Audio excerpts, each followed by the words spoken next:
I had some time to get into the Forget the Scalia at all. Constitution.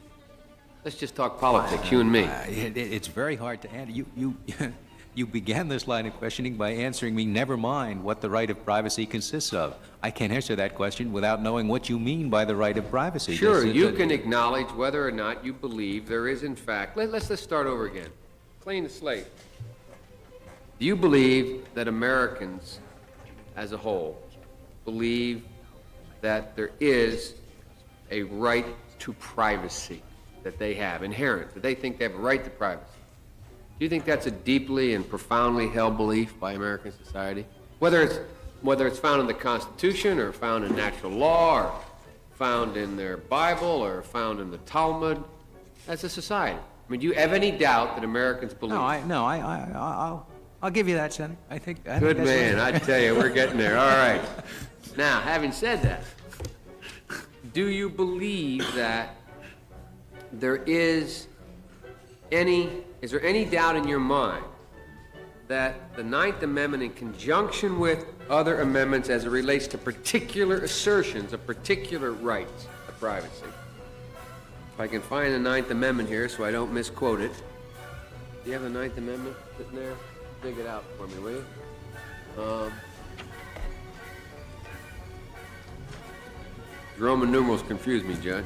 Let's see if yours is the same as mine. I have one here, too. All right. I almost read the 11th.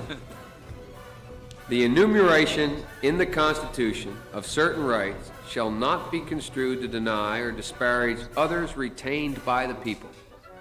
Is there any doubt in your mind that the people, at the time and now, believe they have retained the right to privacy, whatever that means? This morning, the committee begins its consideration of the nomination of Antonin Scalia to be Associate Justice of the Supreme Court of the United States. If Judge Scalia is confirmed, he will become the 106th person appointed to the court. Last week, during the hearings on Chief Justice Designate Rehnquist, I again described the qualities I believe are necessary for a member of the court: integrity, courage, knowledge of the law, compassion, judicial temperament, and an understanding of and appreciation for the majesty of our system of government. I believe Judge Scalia has these qualities. During his appearance before this committee 4 years ago, and during his tenure as a member of the United States Court of Appeals for the District of Columbia Circuit, Judge Scalia has always exhibited these qualities. Judge Scalia has an outstanding educational and legal background. He was first in his class at Georgetown University and graduated magna cum laude from Harvard Law School, where he served as an editor of the Law Review. He has been involved in the private practice of law and has taught at the University of Virginia and University of Chicago Law Schools. Judge Scalia has also held important positions in government. He has served as General Counsel in the White House Office of Telecommunications Policy, as the Assistant Attorney General for the Office of Legal Counsel, and as Chairman of the Administrative Conference. In August of 1982, he was appointed to the Court of Appeals for the District of Columbia Circuit, which many call the second highest court in this country. A review of Judge Scalia's actions and record in these endeavors indicate he does possess the qualities to be a great Supreme Court justice. In addition, those who have been associated with Judge Scalia throughout his life, even if they might disagree with him philosophically, consistently describe him as a person who is open-minded, a consensus builder, and an individual with a keen intellect and sense of humor. These are unquestionably qualities we desire in a person who is to be elevated to the highest court in the land. Finally, Judge Scalia is now cast in the role of a symbol. Certainly, he creates great pride by being the first Italian-American who will sit on the court. However, he also serves as a symbol in an even larger context. Judge Scalia, a first-generation American and the son of an immigrant, has been chosen by the President to be a member of the Supreme Court. By dedication and hard work, Judge Scalia has reached the apex of his chosen profession and stands as proof of the vitality of the American dream. Judge Scalia, we again welcome you to the committee, along with your wife, Maureen, and your family. And I believe 8 of your 9 children are here, are they not? Yes, Senator. I don't know what happened to the 9th. He's supposed to be here too, but oh, he's here. They're all here, Senator. We have a full house. I was worried about that. We have several senators here to introduce you, and we'll hear from them and then excuse them. The senior senator from Virginia, Senator Warner, in which state you reside. Thank you, Mr. Chairman and members of the committee. It is indeed a privilege to appear before this committee to represent and introduce this distinguished American who we are privileged to have as a resident of Virginia together with his family. I'd like to emphasize that Judge Scalia has long been a distinguished citizen of the Commonwealth of Virginia. Indeed, his first teaching position was at my university, the University of Virginia Law School. In 1982, President Reagan named Judge Scalia to the United States Circuit Court of Appeals for the District of Columbia. Since that time, Judge Scalia has proven himself to possess the qualities essential to success as a member of the Supreme Court. He is respected by his colleagues as a brilliant legal scholar, as a man of impeccable ethics and integrity. Furthermore, Judge Scalia's judicial philosophy is rooted deeply in those strong principles upon which our Constitution was founded and has existed these 200+ years. He is a thoughtful, deliberate, and gentlemanly scholar who has served throughout his public life with great distinction. Looking ahead to the docket facing the Supreme Court as it begins its first Monday in October, one of the great assets Judge Scalia brings with him is a willingness to face difficult issues head-on, and he's had a long tradition of hard work.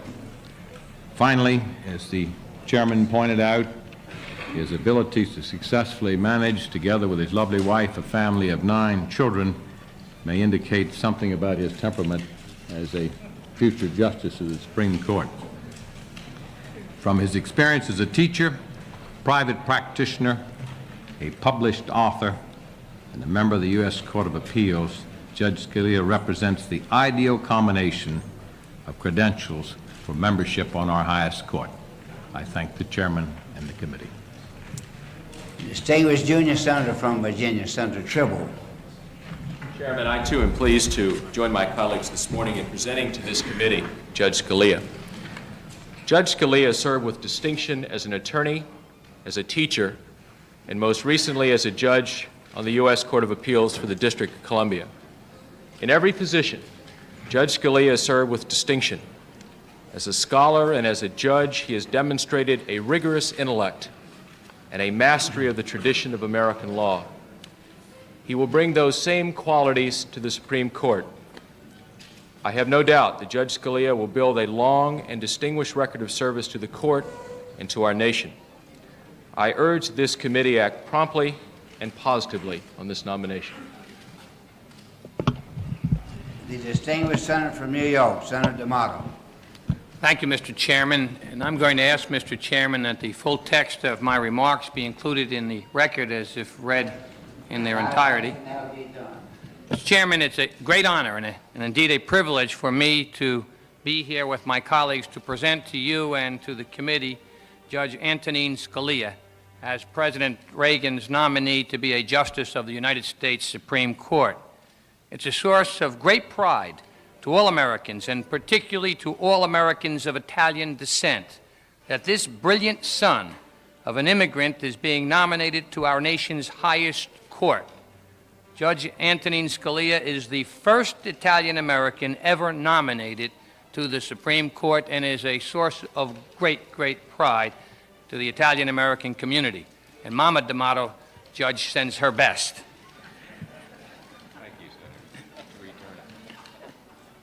Judge Scalia's father, Mr. Chairman, came to this country through Ellis Island, as did so many millions of our ancestors. His grandfather brought his family to America seeking only the opportunity to work hard and to make a better life for his family.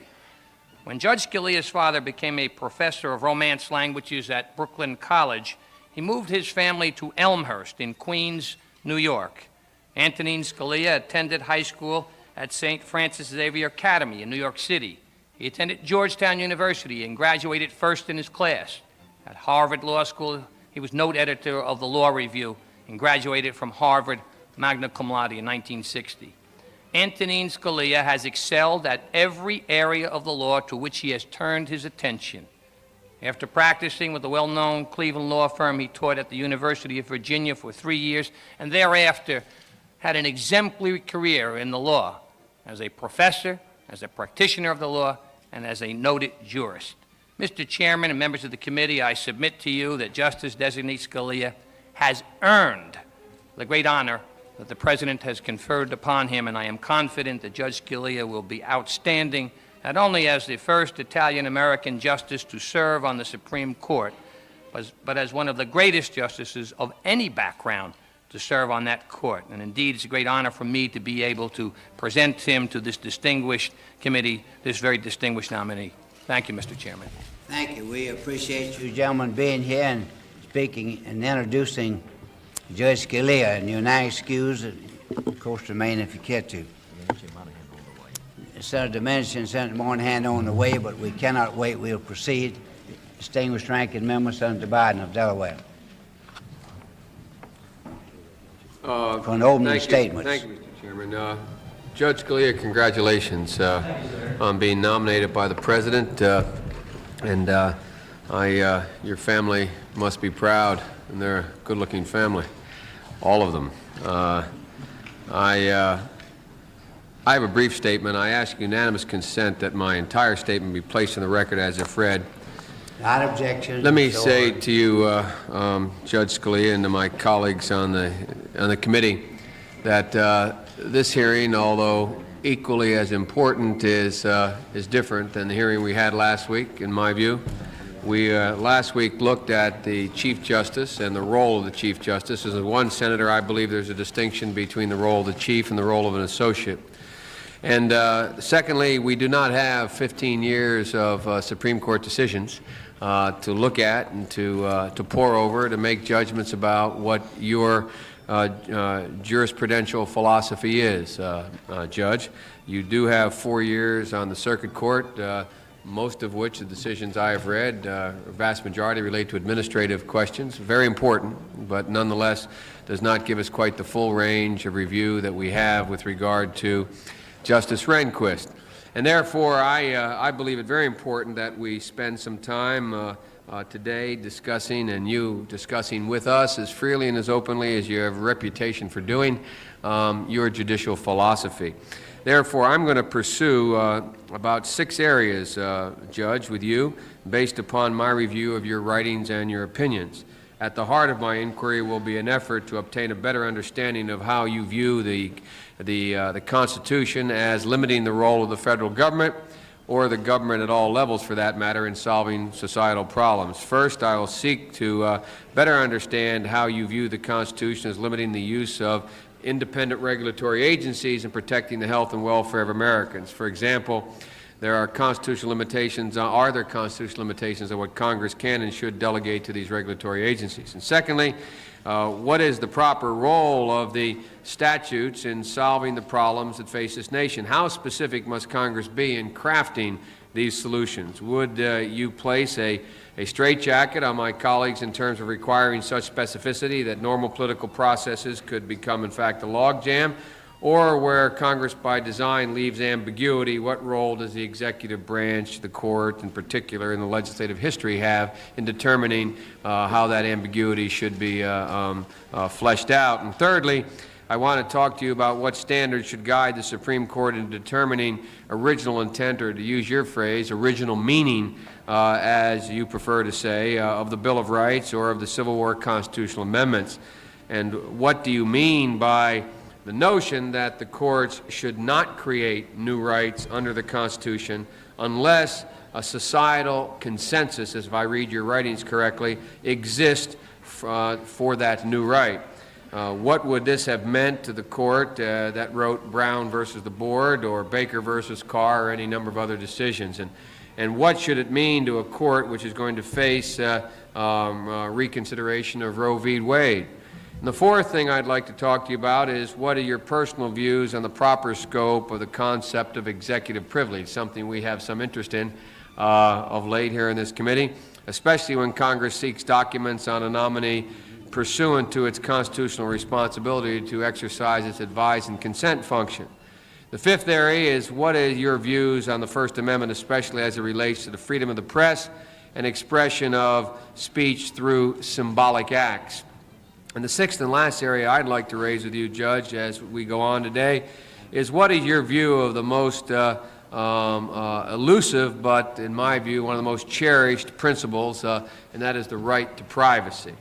In every case, I will view your answers through the lens of their relationship to the settled judicial notions and the overall balance of the court, but I will do so with the full recognition that in each of these areas there's plenty of room for healthy and principled disagreement, and I truly look forward to discussing these areas with you, and hope you find today a pleasant undertaking, and that your family concludes that also. Distinguished Senator from Maryland. Thank you, Mr. Chairman. Just a minute, let me make this statement. We have a right to make an open statement. I'm not going to try to curb any of them. At the same time, there's no use to tell what you're going to go into. Just wait and go into it later. You'll save a lot of time. Senator from Maryland. Mr. Chairman, I'm glad to join with you and other members of the committee in welcoming Judge Scalia here this morning. Judge Scalia comes before us with an impressive record of achievement and persuasive endorsements, not to mention the recommendation of the President of the United States. There is, from the outset, I think, no doubt that he has the intellectual attainments and the legal and judicial experience to serve effectively on the Supreme Court. His strong credentials make it all the more important that we pause at the beginning of this process to reflect on the importance of the task that the Senate is about to undertake. No responsibility entrusted to the Senate is more important than the duty to participate in the process of selecting the judges of the United States courts. Our role in this process is different from any other business. Most of the other decisions we make are subject to revision either by the Congress itself or by the executive branch. Statutes can be amended and budgets rewritten and appropriations rescinded. But of the legislative sins we commit in haste, we can repent most in leisure. But a judicial appointment is different because it's for life. The decisions of a judge of an inferior court are subject to correction in the appellate process. If the system works as it should, no lower court judge can stray too far from the law of the land. But a Supreme Court justice is different. In Justice Jackson's famous dictum, that tribunal is not final because it's infallible, but it is, in the constitutional sense, infallible because it's final. Precedent controls a lower court's disposition of a constitutional controversy. But for the Supreme Court of the United States, precedent is a path that the court may usually, but need not always, choose to follow. Judge Scalia, if he is confirmed, will be charting new routes, correcting old courses. So the Senate has an obligation to find out as best we can where the nominee would take us before we decide whether to empower him to take us there. The Supreme Court has an unparalleled power under our constitutional system to advance the cause of liberty or to impede it, to strengthen the foundations of Republican government or to undermine them. And that may help to explain why the framers of the Constitution thought that the power to appoint justices was too important to be reposed in the hands of one branch of government alone. Of this sharing of power, the President's to nominate, the Senate's to confirm, Hamilton wrote that it is not easy to conceive a plan better calculated than this to produce a judicious choice of men for filling the offices of the Union. That process begins today, and the nation once again puts Hamilton's assertion to the test. Judge Scalia merits our congratulations. He's the President's choice for an office of unsurpassed importance. He also deserves our wishes for good luck, for the scrutiny of this nomination will be and should be thorough and exacting. The Constitution and our oaths to support and defend it demand no less. When we carry out our duty to give the President advice and to consent to his nomination, as our predecessors first did nearly 200 years ago, our first loyalty, like theirs, is neither to the party nor to the President, but to the people and to the Constitution that they have established. If we cannot act and recognize that higher loyalty when we confirm judges, then we cannot demand it of the judges that we confirm. Thank you, Mr. Chairman.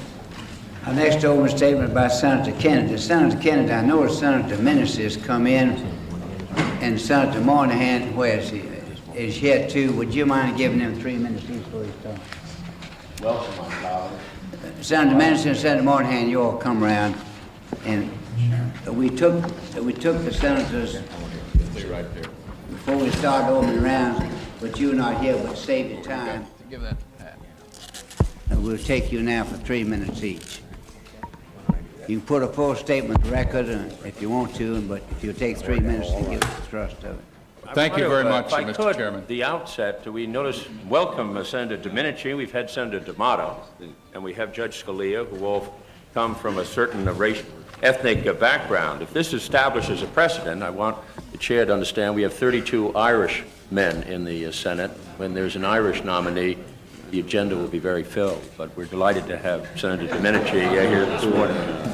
Senator Kennedy, if that happens and I'm up there, I would welcome all 32.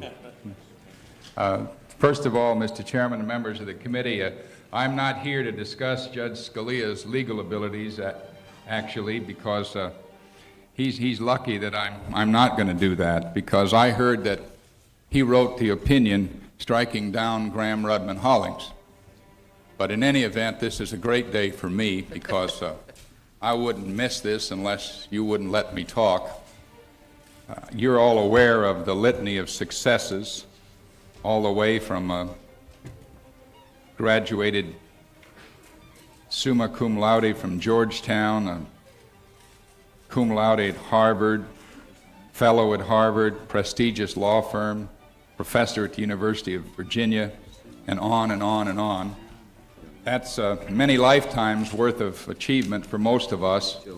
As a scholar and a judge, he's made many major contributions to our jurisprudence on administrative law, separation of powers, libel and slander law, and many other areas. And as I see it, he's now poised to proceed to the pinnacle of his profession. It's a distinct pleasure for me to speak on his behalf because he's a personal friend. I have no doubt that you've read about his wonderful tributes to him, such as articulate, energetic, gregarious, brilliant, intelligent, quick-witted. They're there all the time whenever you read about him. But actually, Judge Scalia's nomination is meaningful to me for another reason. Judge Scalia is the first American of Italian extraction to be nominated to serve on the Supreme Court in the history of the Republic. I believe this is a magnificent tribute to the Italian Americans of this nation. Our President has repeatedly said that he will pick the very best men and women he can find to serve on this court. In this case, he has fulfilled that promise. He is the very best. In this case, he happens also to be an Italian American. There are millions of Italian Americans in this country, many of whom started with nothing, many of whom started with immigrant parents who may not have even spoken English, such as mine. Clearly, his father came here as a very young boy. His mother was an immigrant from Italy also. And obviously, it is with great pride that we witness one who shares our history and our traditions nominated to serve on the highest court of our nation. And Of course, Italian Americans are Americans first and last, and it is because we are Americans that we applaud a fellow Italian American's achievement of the American dream. This is truly a success for Italian Americans and obviously a magnificent success for the American tradition. I have no doubt that he will serve with distinction on the Supreme Court and will make all Americans proud to call him one of their own. I thank you very much for permitting me to testify in his behalf. Thank you very much, Senator, the distinguished senator from New York. Mr. Chairman, I appear to express the satisfaction and indeed high expectations and gratification of another ethnic group in our country, which is, say, the academics, at the appointment of Judge Scalia.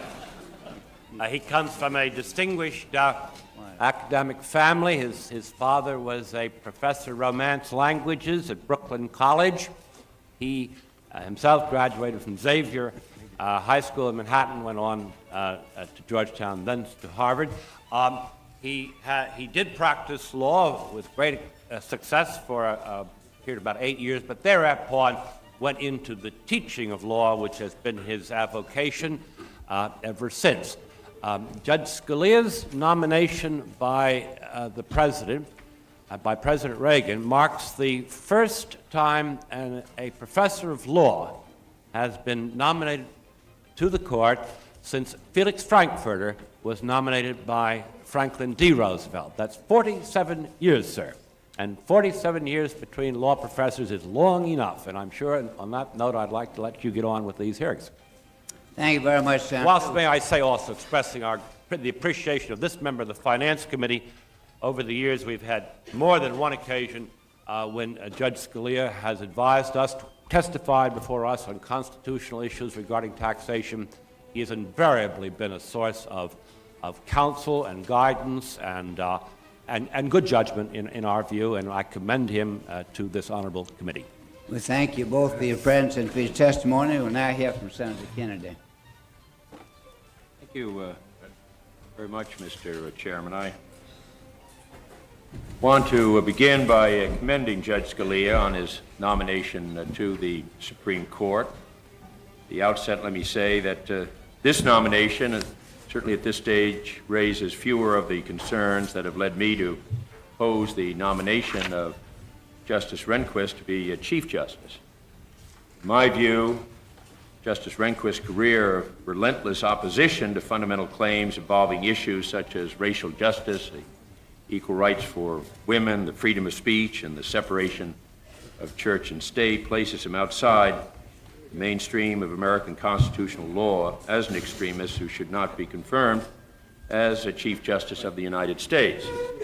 Judge Scalia has been on the bench only 4 years and has not ruled on many basic constitutional issues. His record in these areas is less complete than Justice Rehnquist. On the available record, I disagree with Judge Scalia on women's rights, and it's fair to say that his position on this issue seems as insensitive as Justice Rehnquist. I'm also concerned about Judge Scalia's writings on two important areas in administrative law, his apparent views that the independent agencies are unconstitutional and the courts can undo the New Deal by denying Congress the power to delegate authority to regulatory agencies. But in other areas that are a major concern to me, it's difficult to maintain that Judge Scalia is outside the mainstream. Should he be confirmed as a justice, I'd hope that as a result of these hearings and his new rank, he will look with greater sensitivity on critical issues, especially on race discrimination, the right of women to escape their second-class status under the law and to share fully in the protections of the Constitution. Finally, as far as I can determine from the investigation carried out so far, the nomination of Judge Scalia presents none of the troubling issues with respect to the truthfulness and the candor, judicial ethics, and full disclosure that have marred the nomination of Justice Rehnquist. And as a scholar, public official, federal judge, Mr. Scalia has demonstrated a brilliant legal intellect and earned the respect and the affection of colleagues whose personal philosophies are far different from his own. I look forward to his testimony. Distinguished Senator from Nevada. Judge Scalia, welcome to the committee. I couldn't have been more delighted when I was informed the President has settled upon you for this very high position. Looking at that wonderful family out there, they all must be proud. Really experiencing the American dream today in many respects. To have the son of Italian immigrants rise to this very high position has to be a singular experience for each of the members of the family.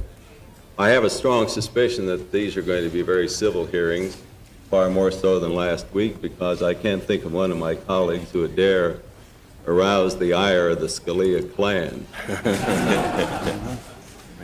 As far as the family is concerned, at times these questions are going to be hard and they're difficult. There's a reason for that, because under the Constitution, we on this committee and the full Senate has a serious, fundamental constitutional responsibility. It's up to us not to rubber stamp the recommendation of the President, but to take an independent look, and we do that. And it's a trying experience very often for all concerned. But please understand that every one of the members of the panel here is attempting to discharge his responsibilities he sees fit as a member of this very important committee. I feel very strongly, Judge Scalia, you're going to quit yourself well because you're a pro. You're a thoroughbred. I look forward to a speedy confirmation. I thank the Chairman. Distinguished Senator from Ohio. All right. Judge Scalia, we're happy to welcome you here and welcome your family as well. Parenthetically, I'd like to say that looking out at that youngest daughter of yours, young sons, I don't think there's any requirement that they sit these laborious, tedious hearings. Anytime they leave, I think every one of us on the committee will full well understand that they still support you, but it is a rather tiring process with young children. Judge Scalia is an accomplished scholar, a former Assistant Attorney General, sitting judge of the Court of Appeals, and well known in my own community of Cleveland, practiced law there for 6 years. There can be little question about the fact that he is qualified for the position of Associate Justice. To my knowledge, there are no allegations of impropriety or misconduct. Consequently, I believe the integrity of the nominee is not an issue. Judge Scalia, you know personally of your one area of bad judgment, and I think it was bad judgment in whipping me on the courts, not in the courts, but I think that too can be passed over and not made a major point of issue. It was a case of my integrity overcoming my judgment, Senator. Touche. Touche. My only area of concern relates to some of the views Judge Scalia has stated in a number of critically important areas, such as the proper approach to constitutional interpretation, separation of powers, the circumstances under which citizens may seek relief in federal court for government actions. Judge Scalia seems to take the view that there should be very little limitation on the authority of the executive branch. That view concerns me, because the framers of the Constitution clearly had in mind that the three branches of government were to be co-equal. No branch would be able to dominate the other. I also have concerns about his approach to interpreting the Constitution. Some of your statements suggest that the role of the courts is to carry out the will of the majority. Yet this country was founded on the principle of individual freedom. The Bill of Rights was adopted as a permanent guarantee that the majority could not limit certain basic rights of individuals. I have no doubt that I disagree with Judge Scalia on many issues, not simply issues of political philosophy, but of statutory and constitutional interpretation. But whether or not we agree on these issues is not a valid question as I exercise my advice and consent responsibility. The question is whether he will be faithful to fundamental constitutional values, even if he may apply those in particular cases differently than I or any other senator may prefer. I have an open mind on this nomination. As in the case of the nomination for Chief Justice, we have an obligation to conduct thorough and complete hearings, even though the process is a demanding one for the Senate as well as the nominee. Finally, I note that some senators, including myself, have requested documents from the Justice Department, including certain memoranda prepared by Judge Scalia when he was in the Justice Department. As in the case of Justice Rehnquist, these memoranda were prepared while Judge Scalia was head of the Office of Legal Counsel. In this position, he was the chief legal advisor to the executive branch on highly significant legal issues, issues that are of direct concern to the Senate in considering this nomination. I sincerely hope that the President will not choose to assert a claim of executive privilege in denying us access to those documents. The country will be better served, and this process will be expedited if the President does not assert the privilege. I might also point out that based on his own, that is the President's own 1982 executive order regarding executive privilege, it should not have been asserted in the case of Justice Rehnquist, and it should not be asserted in this instance. I believe the Senate is determined to carry out its obligation in a responsible way, and I hope the President is as well. We welcome you to these hearings, Judge Scalia, and look forward to working with you. Senator from Utah. Thank you, Mr. Chairman. Welcome to the committee, Judge Scalia. We really look forward to this confirmation proceeding. I do hope it won't be quite as strenuous as the one last week. Let me just say this, Mr. Chairman, perhaps I won't take very long. I would ask that my full statement be placed in the record. But perhaps no standard speaks more eloquently to the merits of this nomination than the performance of Judge Scalia on the Court of Appeals for the District of Columbia Circuit. In more than 4 years on that esteemed court, he has written 86 majority opinions, and only 9 of them has been accompanied by a dissenting opinion.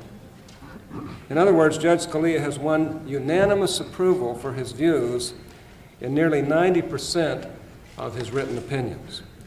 Another 90% measure of success is found in the rate at which Judge Scalia's positions have been sustained on appeal.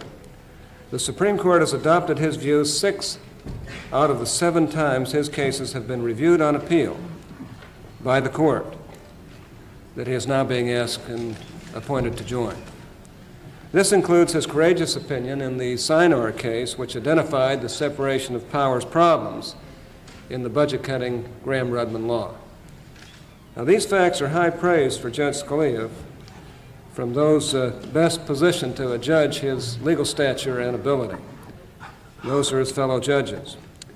Now, these judicial actions speak a lot louder than even the words of his judicial colleagues, among whom is Circuit Judge Abner Mikva, who hails this appointment as, quote, good for the institution, unquote, of the Supreme Court. I think that's high praise. I have a lot more to say, but let me just cite the report of the Almanac of the Federal Judiciary. The Judge Scalia is highly respected in all categories, admired even by those lawyers who disagree with him. Over and over, the same qualities are admired in Judge Scalia: his fairness, his integrity, his openness to varied viewpoints, his amazing mastery of the law. Judge Scalia is respected as a lawyer's lawyer by lawyers, and as a judge's judge by judges. In the words of the American Bar Association, this committee is privileged to consider the nomination of this individual who, quote, is among the best available for appointment to the Supreme Court, unquote, having given you the highest rating the American Bar Association can possibly give to any candidate for this position. So I'm happy to welcome you to the committee. I respect you, read your opinions. I think you will add a great dimension to the court, and I agree with my colleague, Senator Laxalt. There's no question that this is a happy day for millions and millions of Americans. As a matter of fact, I think it should be a happy day for all Americans. Thank you, sir. Thank you, Mr. Chairman. Thank you, Senator Patch. Senator DeConcini. Mr. Chairman, thank you. Mr. Chairman, I want to first not only welcome Judge Scalia, but I want to thank Chairman Thurman for the way he operated and conducted the hearings last week on behalf of Justice Rehnquist. I know that my colleagues and I have had, I think, an excellent opportunity to question the witnesses at length and go into almost any subject matter, or for that matter, go into any subject matter. I know there's great pressure to move these nominations along, but I particularly want the record to show my deep appreciation to Chairman Thurman in his fairness. Mr. Chairman, I realize that I'm sure as we all do, that the equal responsibility now lies with us in the hearings of the nomination of Judge Scalia for Associate Justice of the United States Supreme Court. Judge Scalia, if confirmed, will likely spend many, many years on the court, sharing an equal vote with the Chief Justice and the other Associate Justices. It is therefore our responsibility to keep up the steam. Our constitutional mandate, role, and advice and consent on the nomination of Judge Scalia is as important as the deliberation we undertook last week in respect to Justice Rehnquist. Indeed, Justice Rehnquist will remain as a voting member of the Supreme Court regardless of the final action of this committee and the Senate in his confirmation for Chief Justice. Judge Scalia, however, is a new voice for the court. It's tremendous important that we give this hearing the full energy and attention. Let no one say that the Judiciary Committee ignored its duties to examine the President's nominee for Associate Justice. I must say that I'm very pleased that the President has nominated a person with the experience and credentials of Judge Antonin Scalia. Clearly, we have before us a nominee with legal experience, public service, academic experience, and judicial experience.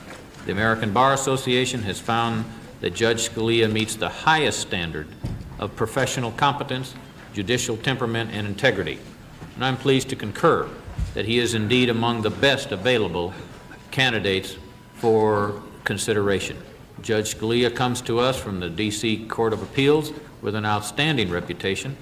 He frequently writes his own opinions without the aid of the first draft prepared by a clerk.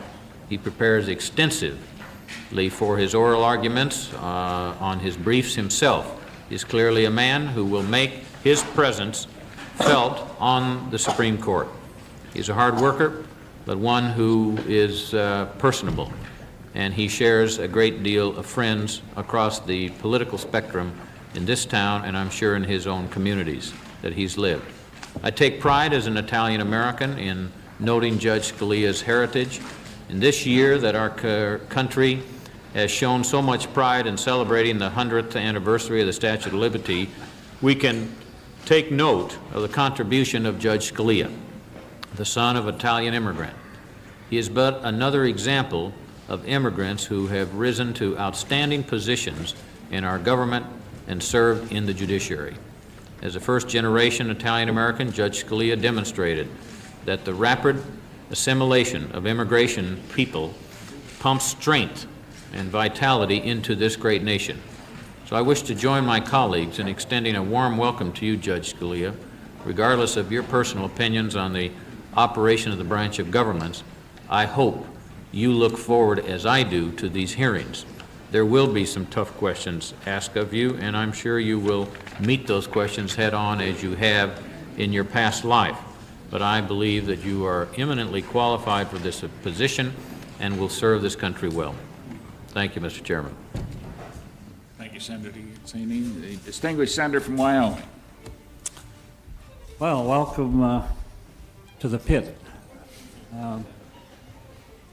Privileged to welcome you here and your fine wife and family. This is our role of advice and consent, a function we perform which is of great import and significance. I very much enjoyed my visit with you prior to these proceedings. I've come to have great respect for you when you appeared before this committee in 1982. I won't go on to relate your extraordinary background, most impressive to me.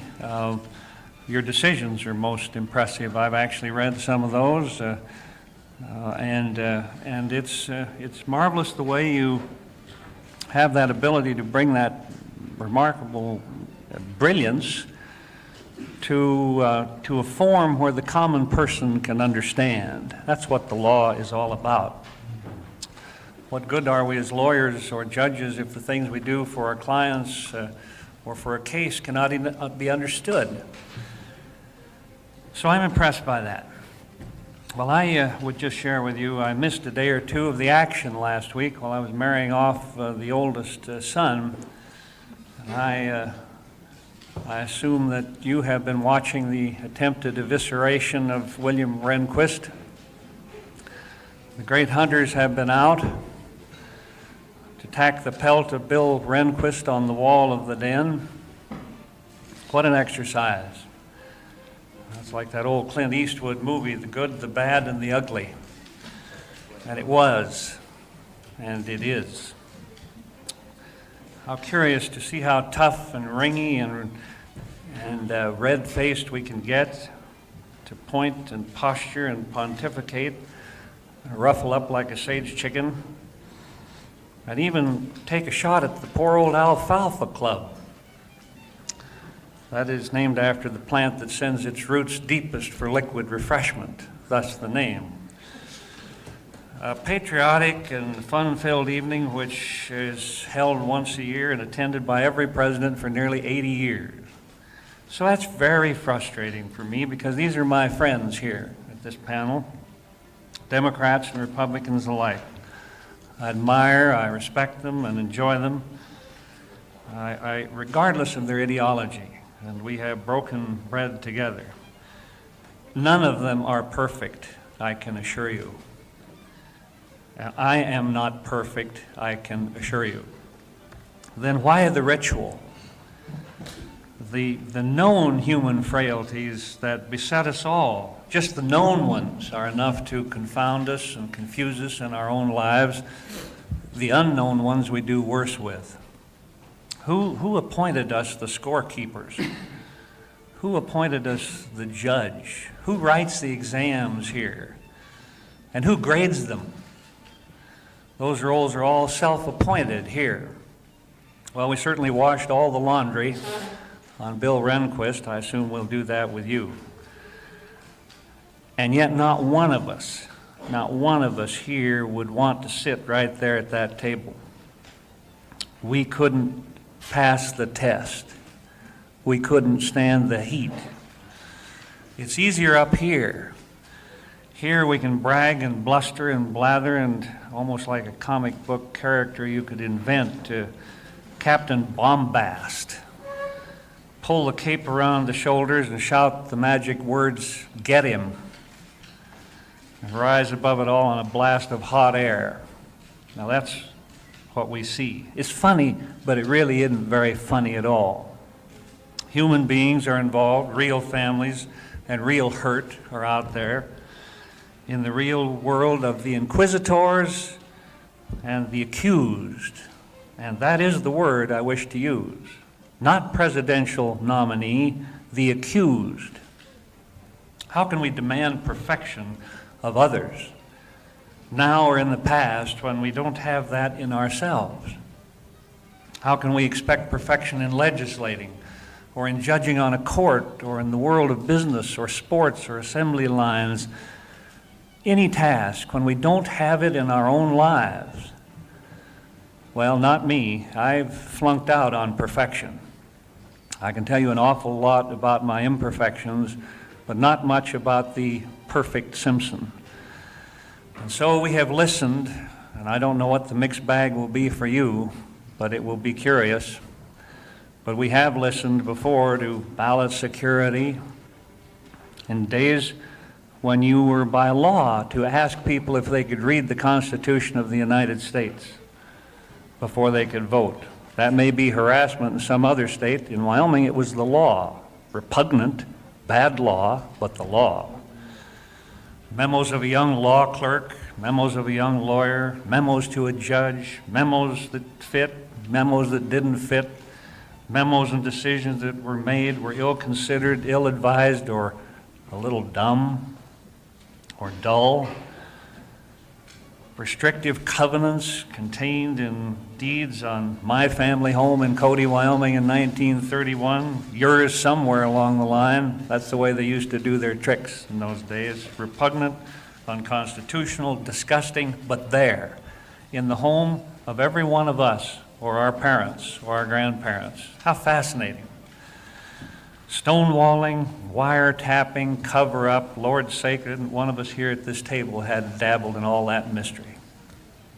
And then the documents of a confidential nature, a sinister connotation that documents about documents, they've never been released under any administration. Well, enough.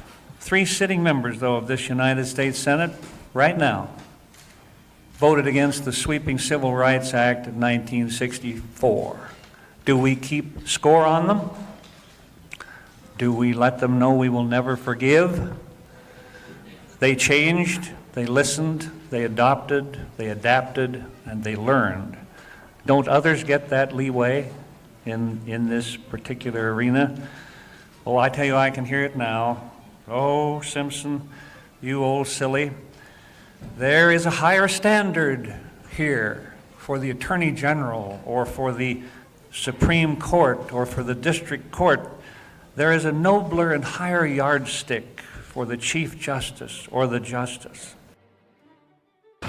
Will the testimony you give in this hearing be the truth, the whole truth, and nothing but the truth? So help you God. It will. Have a seat. Would you like to introduce your family? You've got a lot of children there, and they may want to... I would, Senator. They've taken a lot of trouble to get dressed up and come downtown. I think the little ones would probably want to leave after the first recess, but I did want to give them their moment in the limelight here, if I can remember all the names. We'd like for those present to see them all. You have 9 children. I believe you have 8 of them here, don't you? I think all 9 are here, Senator. I think we have a full committee. My wife, Maureen, is at the right in the front row. Next to her is Meg. Her real name is Margaret, but she said I should introduce her as Meg because when she's called Margaret, she's usually in trouble.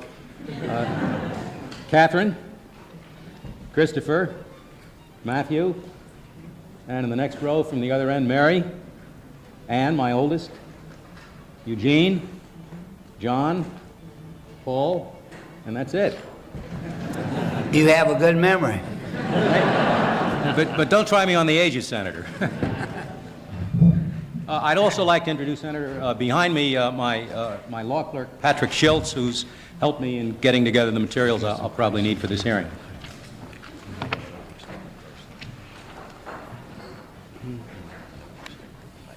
Judge, do you care to say anything before we begin questioning? Do you have an opening statement you'd like to make?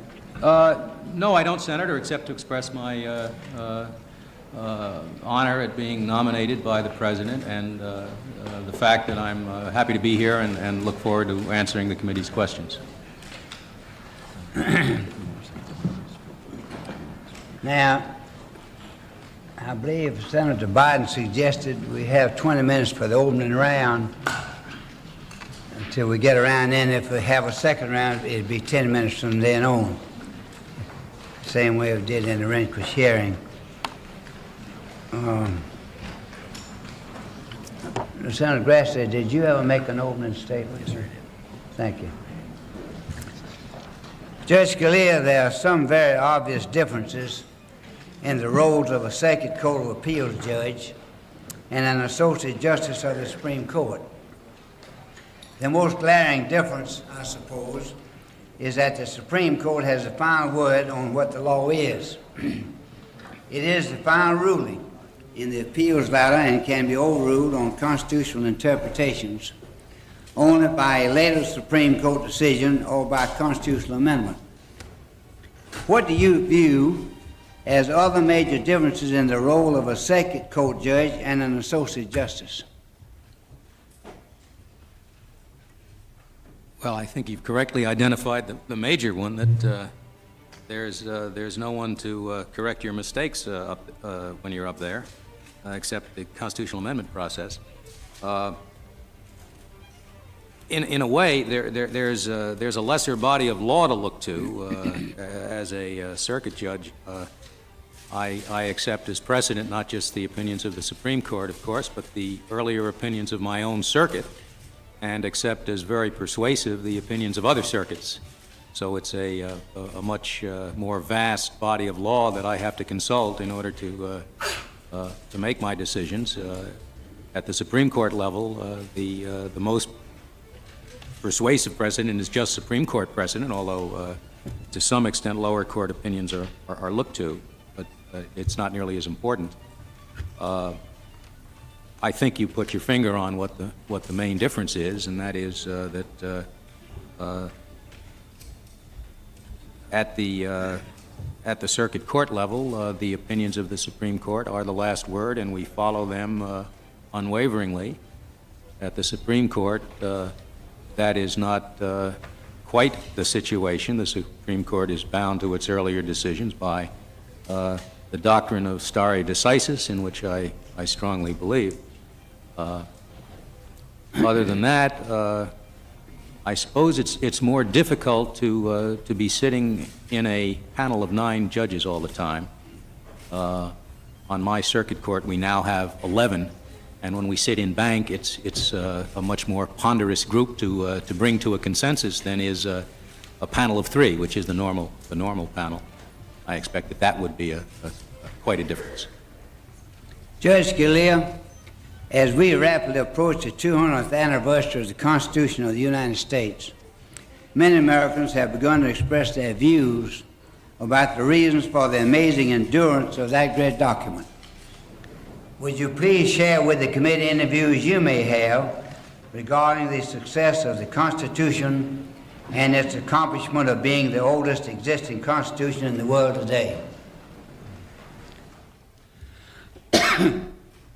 I'd be happy to. I think a lot of Americans don't realize what a and I don't have to go into the whole history of it. Just I won't do it. I won't do it. I think most of the questions today will probably be about that provision of the Constitution that's called the Bill of Rights, which is a very important part of it, of course.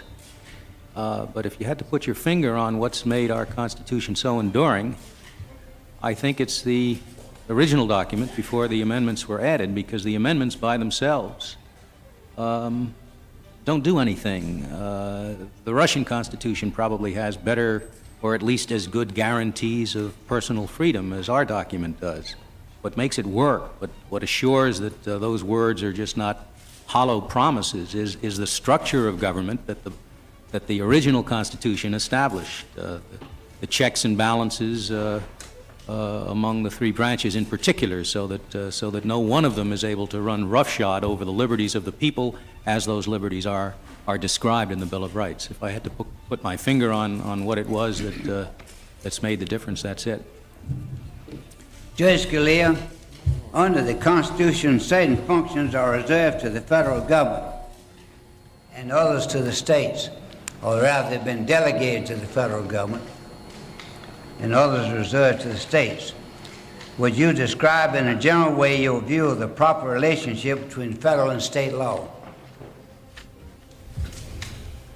The proper relationship, of course, is that federal law is supreme. If the federal government acts in a field over which it has authority, state law has to step back. When that should happen, of course, is most often a question of prudence, and that means that it's most often a question for this body to decide when it wishes to displace state law and when not. When it does so, that's the end of the matter. Judge Scalia, since the announcement of your nomination to be an Associate Justice of the Supreme Court, you have been criticized by some for decisions you have rendered regarding the First Amendment and libel. Would you please give the committee your view as to why your interpretation of the First Amendment with regard to libel led to this criticism? Well, I have to say it must have been misunderstanding, Senator. I don't know of anything in my opinions or my writings that would display anything other than a high regard and desire to implement to the utmost the requirements of the First Amendment. As a matter of fact, Senator Moynihan mentioned this morning, I'm the first academic to be nominated to the court since Frankfurter. I've spent my life in the field that the First Amendment is most designed to protect. In addition to having been a scholar and a writer as a scholar, I think I'm one of the few Supreme Court nominees that's been the editor of a magazine. Why anyone would think that I, if anything, if I were to have a skewed view of the First Amendment, Senator, it would be in just the opposite direction. Judge Scalia, the Supreme Court's decision in Marbury versus Madison is viewed as the basis of the Supreme Court's authority to interpret the Constitution and issue decisions which are binding on both the executive and legislative branches. Do you agree that Marbury requires the President and the Congress to always adhere to the Court's interpretation of the Constitution? Well, Marbury is, of course, one of the great pillars of American law. It's the beginning of the Supreme Court as the interpreter of the Constitution. I hesitate to answer, and indeed think I shouldn't answer, the precise question you ask. Do I agree that Marbury versus Madison means that in no instance can the either of the other branches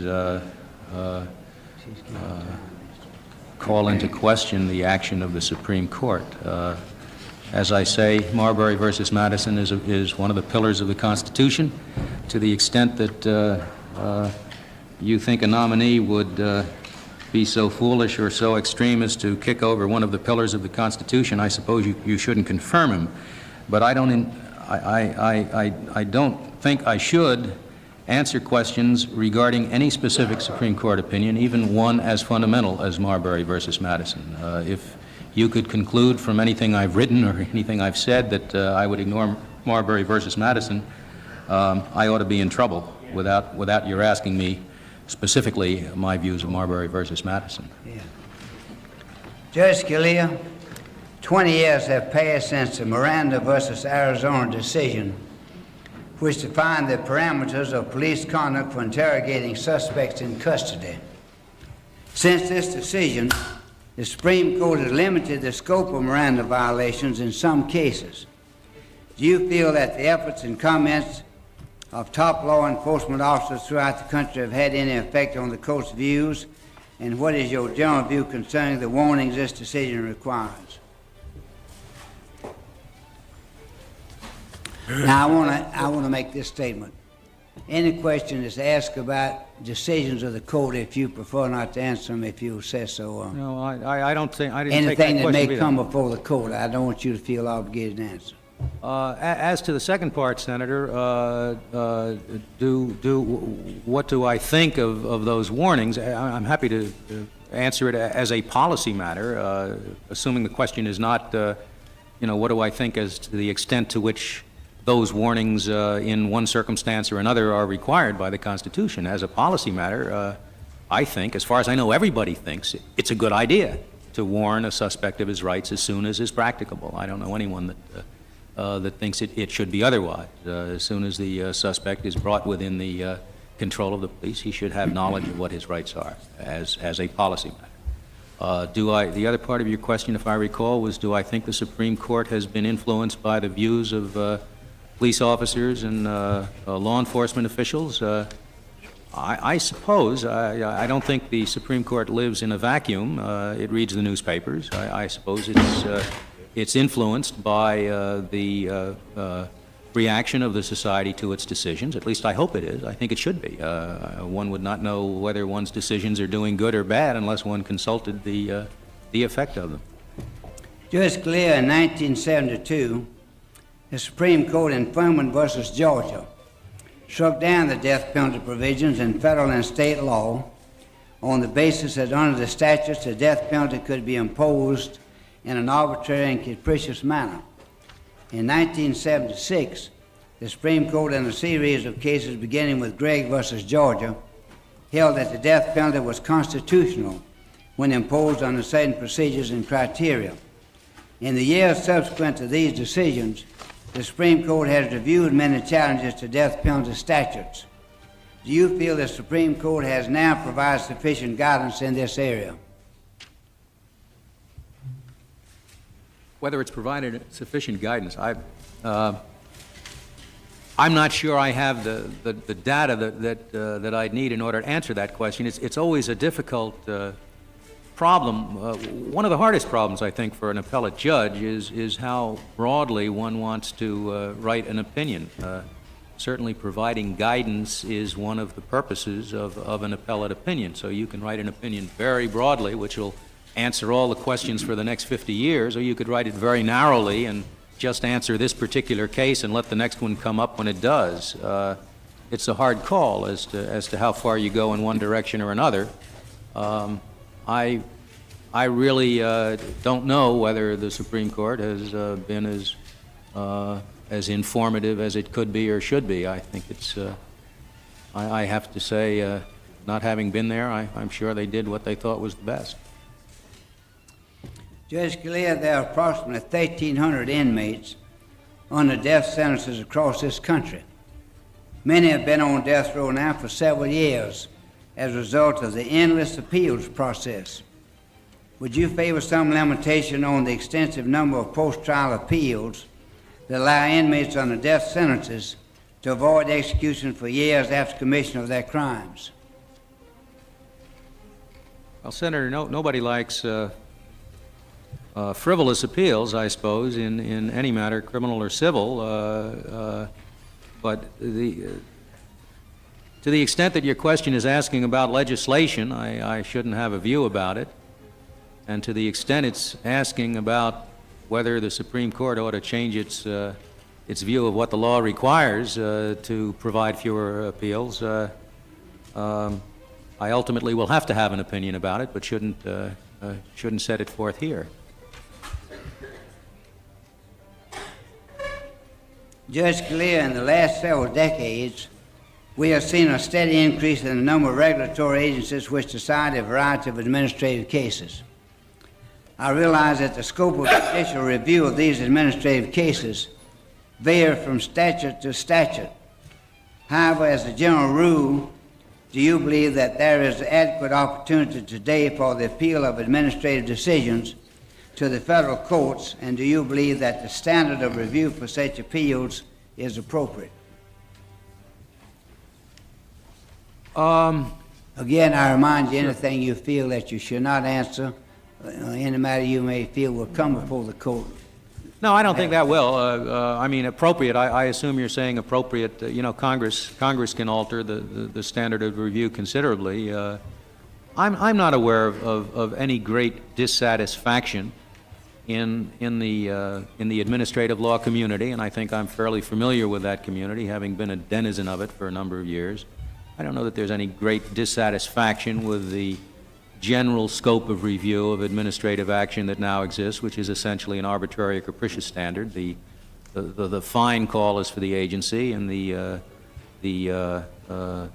courts look it over to see that it hasn't been so unreasonable as to be arbitrary or capricious. As far as I know, it seems to have worked pretty well. As to whether all review, whether there is review in enough instances and there should be review in more cases or in fewer cases, that's really a call for the Congress, on which I don't have any particular special views. Judge Scalia, concern has been expressed with respect to the bureaucracy of the federal courts, the increase in clerks and support staff, and the supposed insulation of judges from personal decision-making.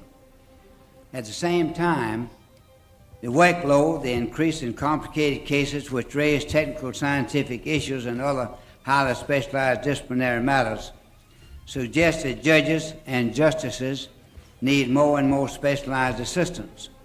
Do you think that in addition to law clerks, the Supreme Court needs to appoint clerks or assistants with particular scientific or professional expertise, or is the solution to take certain issues involving science and other abstruse areas out of the courts altogether?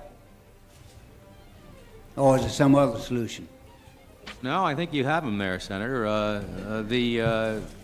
I personally, and I guess this is, you might get as, no, I don't think you'd get as many answers as you asked judges. Personally, I would not want a scientific expert on my staff.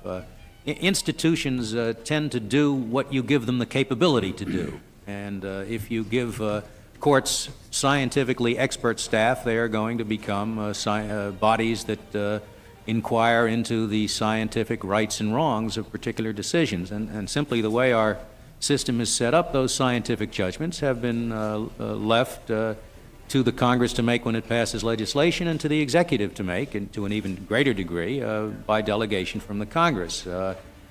As I said earlier, with reference to your question on the standard of review, all the courts are there for is to see whether the agency has followed the proper procedures, which is critically important, and whether in the final judgment that the agency reaches, the agency has been within the bounds of reason. I think I can tell without a scientific expert, just on the basis of the record in the case, whether it's within the bounds of reason. And I personally would not want the courts to go any further than that, or you're just duplicating the work of administrative agencies.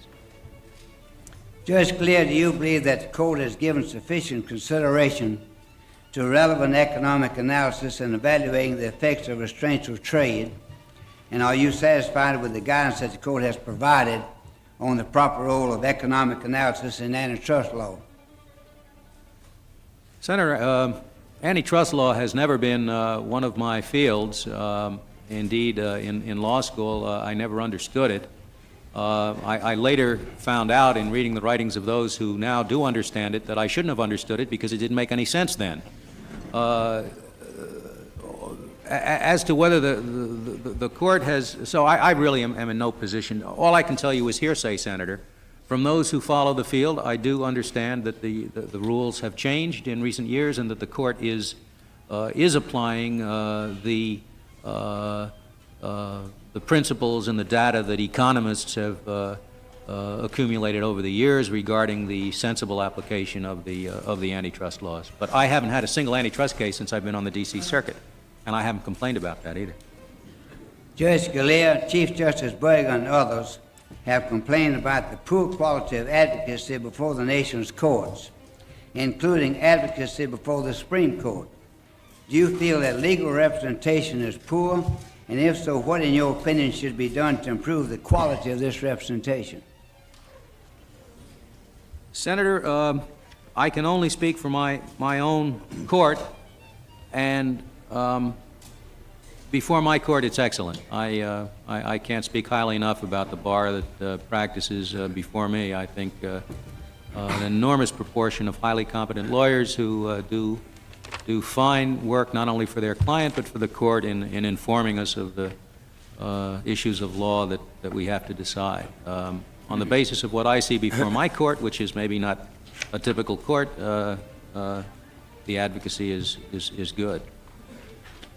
The distinguished senator from Massachusetts. Thank you, Mr. Chairman. Our ranking member, Senator Biden, is currently on the floor with the introduction of legislation dealing with drug regulation, and he'll be over here very shortly, but I'll proceed if I might. Judge Scalia, if you are confirmed, do you expect to overrule the Roe versus Wade? Excuse me? Do you expect to overrule the Roe versus Wade Supreme Court decision if you're confirmed? Senator, I don't think it would be proper for me to answer that question. I agree with you. I don't think it's proper to ask any question that he's got to act on or may have to act on. I mean, if I may say why, I'm going to, let's assume that I have people arguing before me to do it or not to do it. I think it's quite a thing to be arguing to somebody whom you know has made a representation in the course of his confirmation hearings, and that is by way of condition to his being confirmed that he will do this or will do that. I think I would be in a very bad position to adjudicate the case without being accused of having a less than impartial view of the matter. There have been at least some reports that was at least one of the considerations in your nomination. A lot of other clearly strengths which you bring to your own qualifications, but I'm interested in what precedents you put on the fact of that decision being on the law books. How, and I'm interested in your own concept in the stare decisis. You believe in it? What is it going to take to overrule existing Supreme Court decision?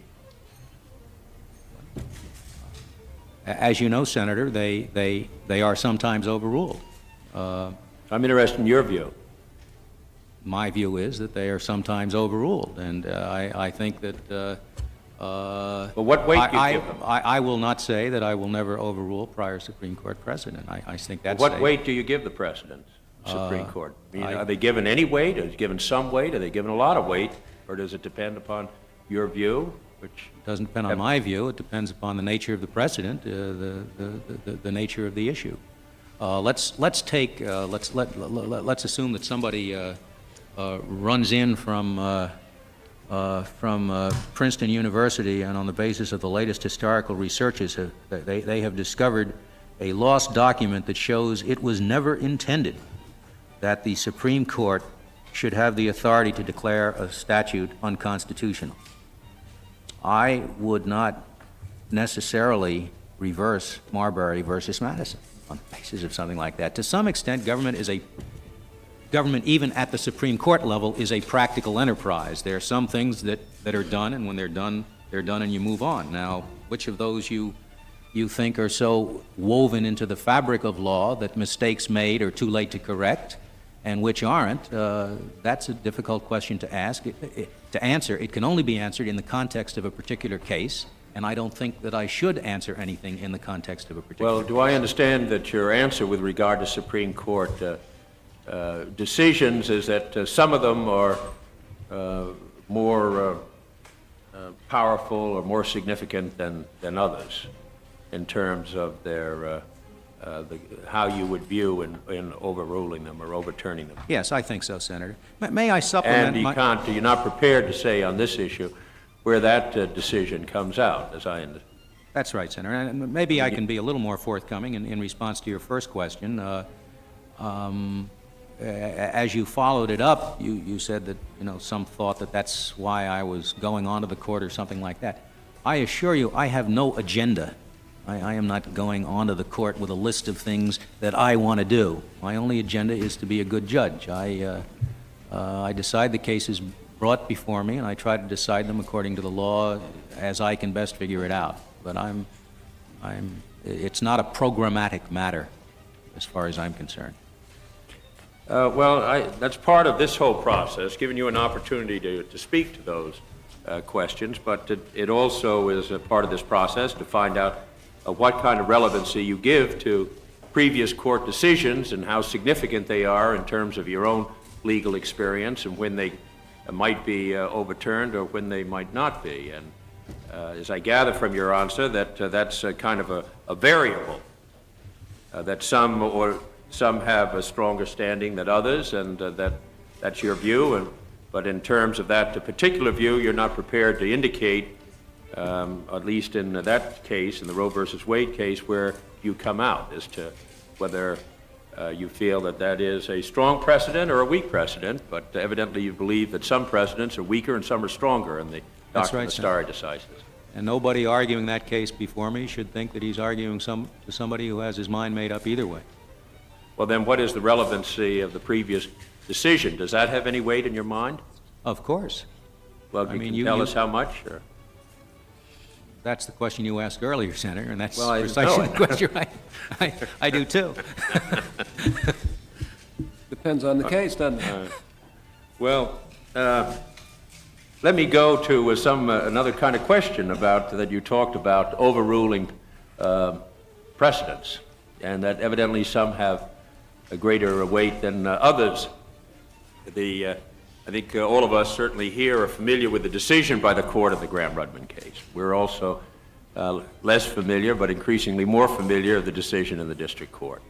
Some have suggested that you might have been the author of the opinion.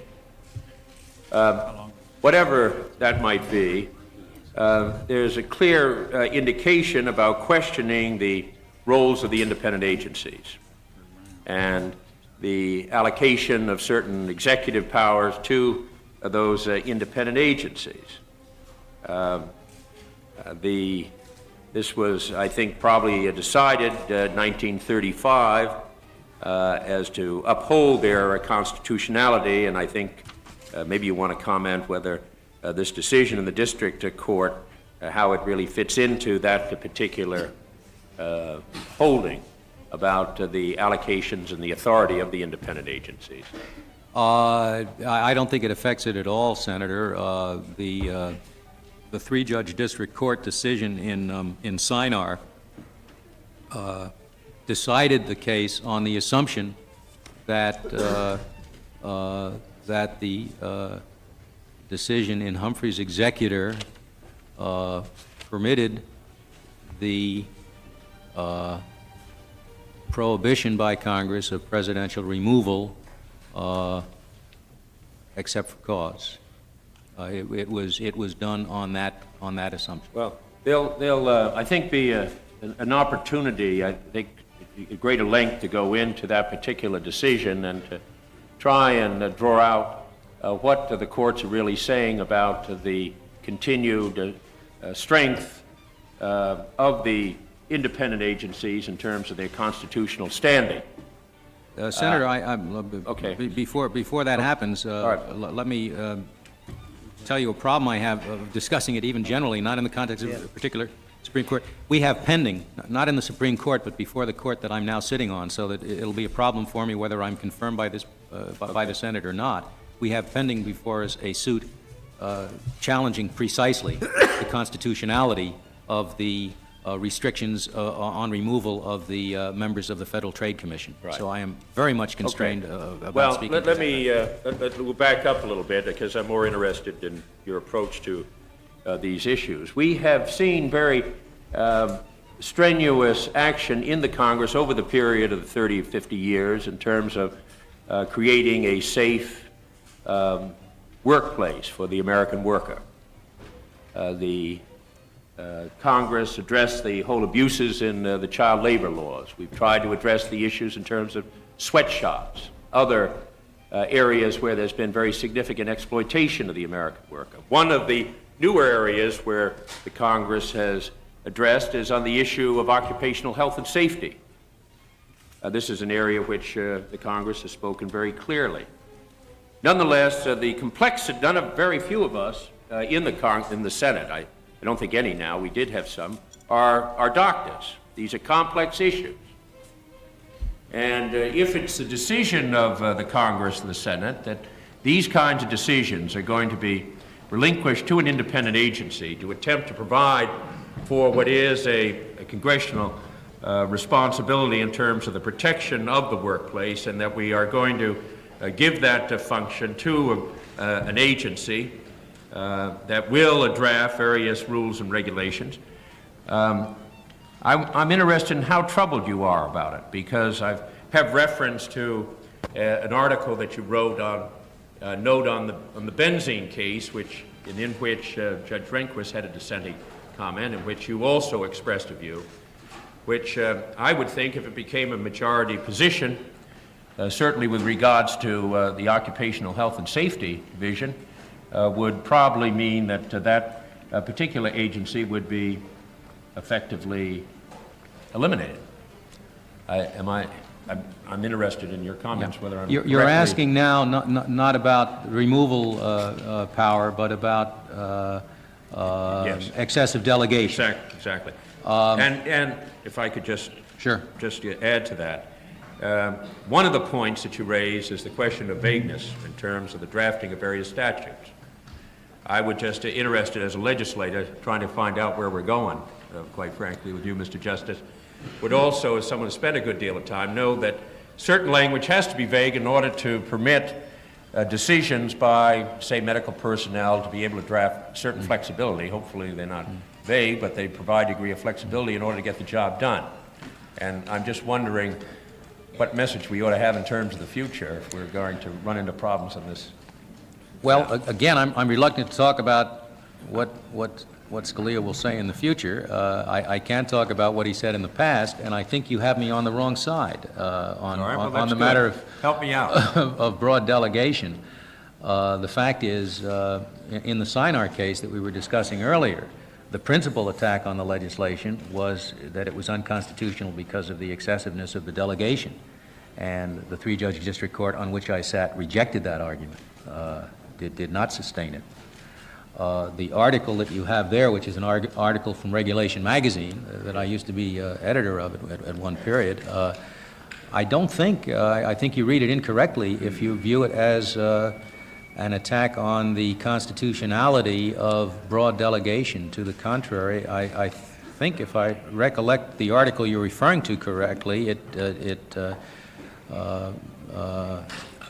it displayed quite the opposite view, the view that it's very difficult for the courts to say how much delegation is too much. It's a very, very difficult question, and I think it expressed the view that in most cases the courts are just going to have to leave that constitutional issue to be resolved by the Congress. Congress has an obligation to follow the Constitution as well. Well, would I be correct in saying that you would support, then, a broad congressional mandate in these areas? I would support a broad congressional mandate that is not unconstitutionally overbroad. Yes. Go around and around. That's all I can say. The point that no, but seriously, I'm not trying to go round and round. I think I am accurate in saying that my writings do not show that I am likely to be more restrictive on that matter than others. it may I may not assume correctly that in reviewing some of these cases and the articles that you require a degree of specificity in terms of the legislation. And an opinion that you're not going to breathe the life into the words or language of various acts. And there's a whole series of different references I could read. I don't want to take the time. That's what I'm concerned about. Obviously, and I'm interested in whatever response you can give. You know the point I'm driving at. You don't want a unconstitutional delegation, but I'm talking about specificity and in areas which I think the Congress has acted in terms of the protection of the elderly, in terms of the protection of health and safety, and in a whole wide range of areas of protections in health and safety. And I'm just interested in how not only the constitutional question of the allocation of powers, but also the specificity that you require in order to permit these to be upheld. Senator, I think you have me wrong. I have criticized, and I think I've often said in my writings and in my speeches that Congress should be more specific, that the more specific Congress can be, the more democratic the judgment is, because if Congress isn't specific, the judgment is made by the courts, and the courts are not democratic institutions. So I have criticized what seemed to me as a policy matter, the overgenerality of the statutes. But the reason I've criticized them is precisely because, even though they are overgeneral, they will, by and large, be upheld and implemented by the courts, and the courts will determine what they mean. I don't think that is ordinarily the better way to do it, to the extent that Congress has the time, and I know that's a problem. The import of my earlier writings was that Congress ought to try to be more specific, but that does not speak, Senator, to whether, if it chooses not to be more specific, the law will be unconstitutional. Okay, that's helpful. In an earlier response to the chairman's questions on the free speech, on the Ullman versus Evans, in your dissent, your conservative colleague, Judge Bork, evidently criticized your dissent, noting that you were, I think he mentioned, abdicating your judicial function by your crab view of free speech. How do you respond to Judge Bork? Oh, I guess I would respond that my dissent was joined by my liberal colleagues, Judge Wald and Judge Edwards. I'll leave it there. That's enough for Judge Bork. You had an area that this committee is interested in, and that's a question of executive privilege, being able to obtain certain documents. I noticed in your exchange with Senator Muskie, you're talking about this time, they were talking about the Nixon case. And Senator Muskie concluded in his question, and in your judgment, the right of the Congress to military and diplomatic secrets stand at a lower level than the right of the President to withhold those secrets was a question. You said, no, sir. And then you continued along. I don't mean to denigrate the congressional, I'll include it all in the record, Mr. Chairman, if I may. Got a statement. I don't mean to denigrate the congressional power. They both, the Congress and the executive, have the right to assert their prerogatives. When it comes to an impasse, the Congress has means at its disposal to have its will prevail. The means are indicated in my testimony. The most effective is the withholding of funds from the executive. The refusal to confirm presidential nominees was also used several times under President Nixon, if I recall, to elicit information which had been previously denied. The Senate simply would not confirm nominees until the information was turned over. I'm wondering if you still did I say affirm that wonderful, judicious statement and comment that is based upon all these excellent reviews that have been given to you. I imagine you still want to hold to that. It's true, Senator. How can I withdraw from it? I don't know whether I should ask you whether you want to expand on that or not, or whether it's one of the means that the Congress has at its disposal.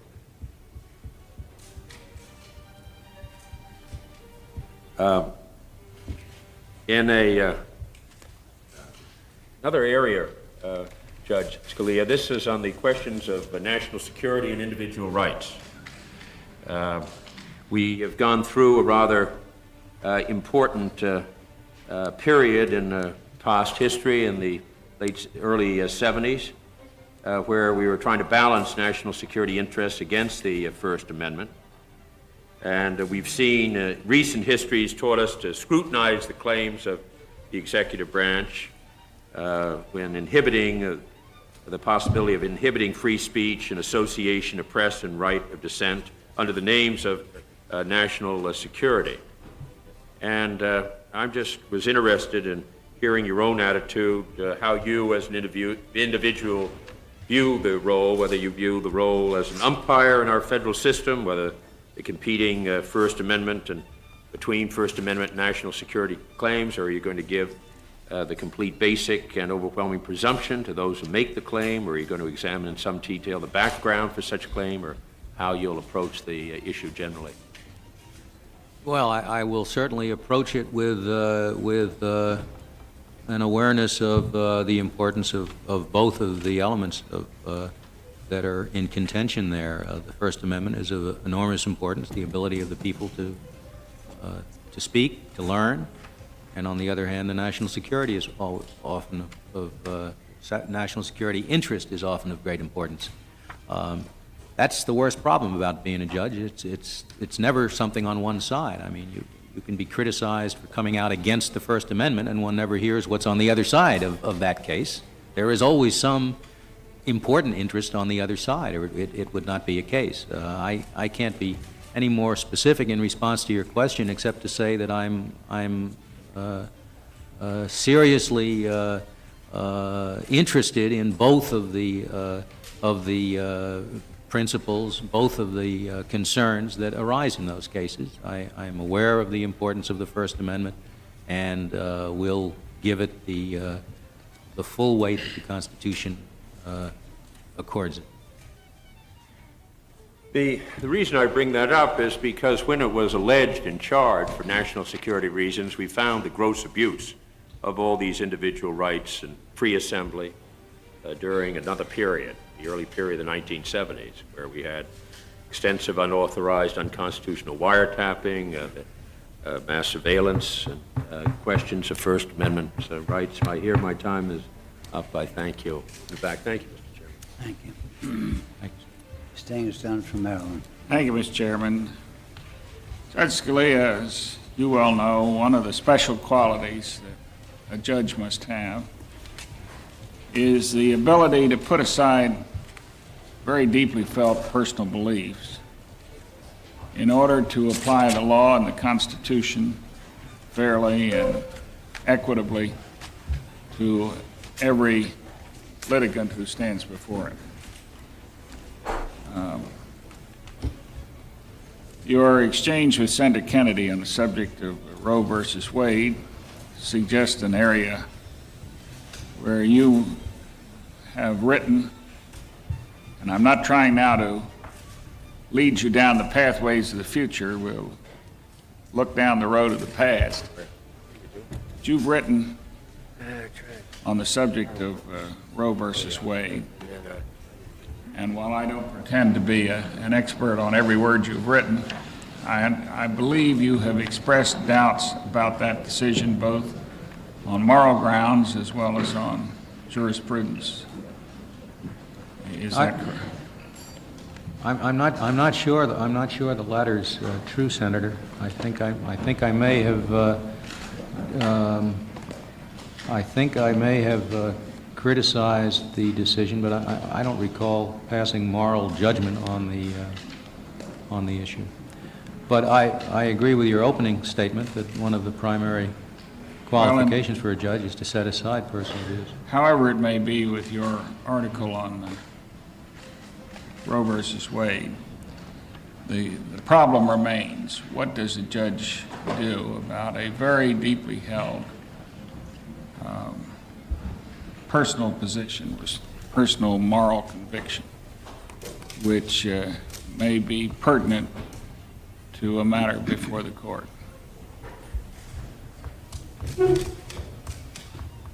Well, Senator, one of the moral obligations that a judge has is the obligation to live in a democratic society and to be bound by the determinations of that democratic society. If he feels that he can't be, then he shouldn't be sitting as a judge. There are doubtless laws on the books, apart from abortion, that I might not agree with, that I might think are misguided, perhaps some that I might even think in the largest sense are immoral in the results that they produce. In no way would I let that influence my determination of how they apply. And if indeed I felt that I could not separate my repugnance for the law from my impartial judgment of what the Constitution permits the society to do, I would recuse myself from the case. I had a similar conversation with Judge Noonan of the Ninth Circuit at the time he was before this committee for confirmation. And he has very strong feelings on the abortion question.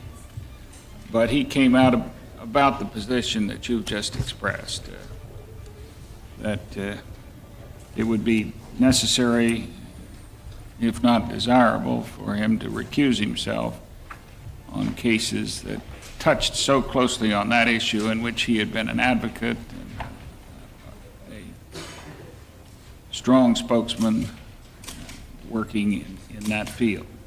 That's not quite what I've said, Senator. I didn't say that I would recuse myself in the Well, that's where program. I'm wanted to Yes. press you to. How would you deal with the problem? I don't know what Judge Noonan told you. Judge Noonan had indeed written considerably in the field and had been one of the leading advocates. He was a strong activist, yes, and was affiliated with a number of activist organizations. Yes. I don't think I fall into that category. Under what circumstances would you think a judge who had not had that kind of a background should recuse himself? Only where he himself is personally convinced that he cannot decide the question impartially because he feels so strongly about the morality of the issue.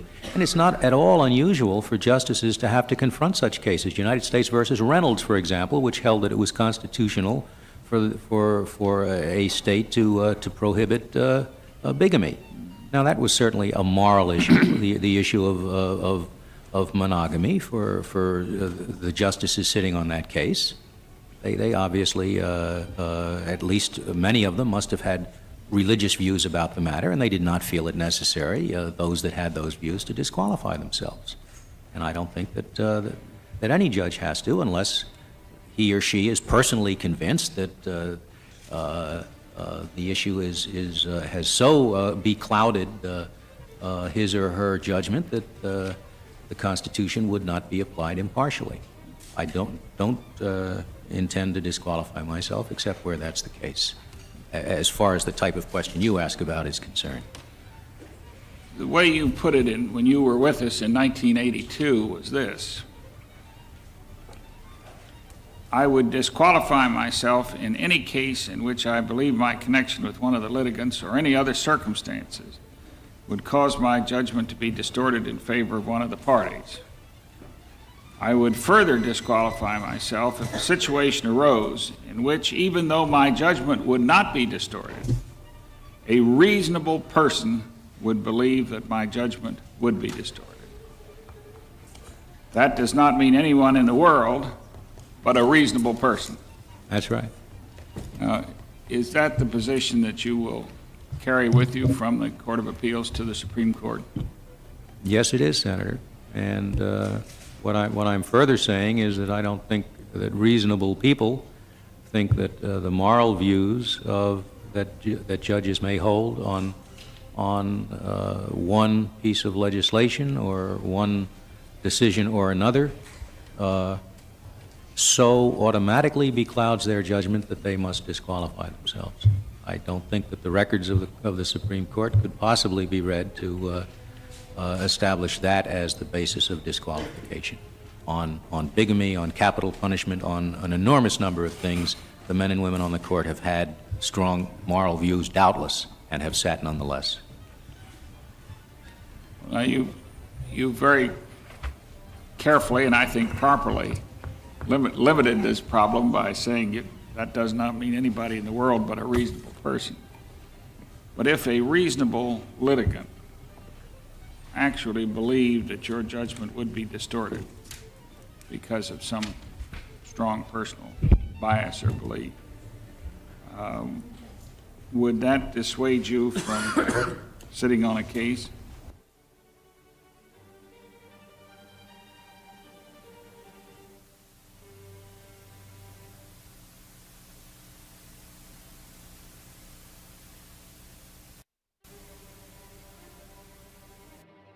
Magistrate of the United States shall disqualify himself in any proceeding in which his impartiality might reasonably be questioned. Turning to the matter of precedents, as a member of the Court of Appeals, you are bound by the precedents established by the Supreme Court. But you will very soon be in a position to change the precedents, to overturn them. So your view of the value of precedents is important. Justice Rehnquist last week, or as a matter of fact, it was during his first confirmation hearing, he said that a precedent might be less authoritative if it is stood for a shorter period of time or if it was the decision of a sharply divided court. And he reiterated that view last week. Would you agree with that general sentiment? Well, I think the length of time is doubtless a considerably important factor. The Marbury versus Madison example that I gave in response to Senator Kennedy. I'm not sure I agree with Justice Rehnquist that the closeness of the prior decision makes that much difference. I mean, if Marbury versus Madison had been 5-4, I'm not sure I'd reverse it today.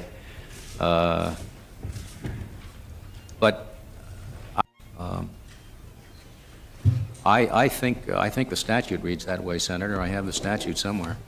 I'm quite sure that the way you put it is about the way the statute reads, requiring disqualification, if I may. 28 U.S.C. Section 455, any justice, judge, or magistrate of the United States shall disqualify himself in any proceeding in which his impartiality might reasonably be questioned. Turning to the matter of precedents, as a member of the Court of Appeals, you are bound by the precedents established by the Supreme Court. But you will very soon be in a position to change the precedents, to overturn them. So your view of the value of precedents is important. Justice Rehnquist last week, or as a matter of fact, it was during his first confirmation hearing, he said that a precedent might be less authoritative if it is stood for a shorter period of time or if it was the decision of a sharply divided court, and he reiterated that view last week. Would you agree with that general sentiment? Well, I think the length of time is doubtless a considerably important factor. The Marbury versus Madison example that I gave in response to Senator Kennedy. I'm not sure I agree with Justice Rehnquist that the closeness of the prior decision makes that much difference. I mean, if Marbury versus Madison had been 5-4, I'm not sure I'd reverse it today. But I can understand how some judges might consider that that's an appropriate factor as well. I agree. I certainly agree with the former. The latter wouldn't have occurred to me, but maybe. One area of law that has produced shifting majorities and some very sharp dissent is affirmative action. Some commentators have noted that after some years of ferment, the court is reaching a consensus. One of those observers is Justice O'Connor. She wrote in a concurring opinion in Wygant versus Jackson Board of Education that the court is in agreement that remedying past or present racial discrimination by a state actor is a sufficiently weighty state interest to warrant the remedial use of a carefully constructed affirmative action program. The court has forged a degree of unanimity. It is agreed that a plan need not be limited to the remedying of specific instances of identified discrimination for it to be deemed sufficiently narrowly tailored or substantially related to the correction of prior discrimination. Now, do you think it's a fair observation that the court's affirmative action decisions represent a fair measure of consensus or a degree of unanimity, so that an affirmative action program that benefits persons other than the identified victims of discrimination is permissible under the Constitution? Senator, I really don't think I should give my view, and you're talking about an area in which it's a sure thing that they're going to be a lot more. The one thing you can say for sure about the Supreme Court decisions is that they haven't answered all the questions. There's doubtless going to be a lot more litigation in that field, and I don't think that I should commit myself here to a point of view. If that is Justice O'Connor's position and the position of a majority of the court, that does not prove that it will not be argued to the contrary. And I've spoken my piece about stare decisis, but stare decisis is quite different from committing myself to a view before the committee that is responsible for confirming me to the court. Does the kind of consensus that Justice O'Connor mentions have any precedental value in your view? Oh, I don't think it all has to be in a single majority opinion. I mean, if you have 3 separate opinions that add up to 5 justices for a particular principle of law, that principle of law has been found in that case. The chairman raised the subject of the death penalty.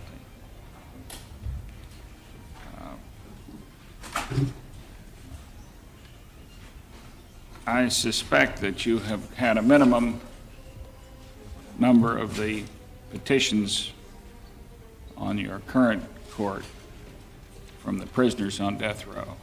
Very few, Senator, because we do not have a federal prison within our jurisdiction. It's over in the Fourth Circuit. In the other circuits, these petitions are very frequent, and the Supreme Court is constantly confronted with these petitions. And it's been a controversial area of court activity. Been criticized on procedural grounds. On the one hand, the death row petitioner usually arrives at the Supreme Court at the end of, as the chairman has suggested, the end of a very long and tortuous road of appeals and collateral attacks and every kind of procedural gambit that can be imagined. And there's a pressure of every sort to decide the petition very quickly and to bring finality to the case, even if it requires summary action. On the other hand, because the penalty is irrevocable, the argument is made that each one of the petitions should be very carefully examined and weighed and the execution date stayed until there has been full consideration. Have you had an opportunity to consider how these competing pressures ought to be balanced? How much process is due to the death row inmate whose petition arrives at the Supreme Court just on the very eve of the day of execution? Senator, to tell you the truth, that is a subject I really have not given thought to, and it's scary, isn't it? I don't know. I think that must be a very hard call. Can't imagine a more important issue, and you've painted the considerations on the other side. All I can say is I'll do my best. Well, I think it must be one of the most difficult issues to face any public official, whether it's a governor who has a death warrant presented for his signature, or whether it's a judge giving signing the final order. But it's one area of responsibility that I will not be envying. No, I don't look forward to that as the most enjoyable part of the job, Senator.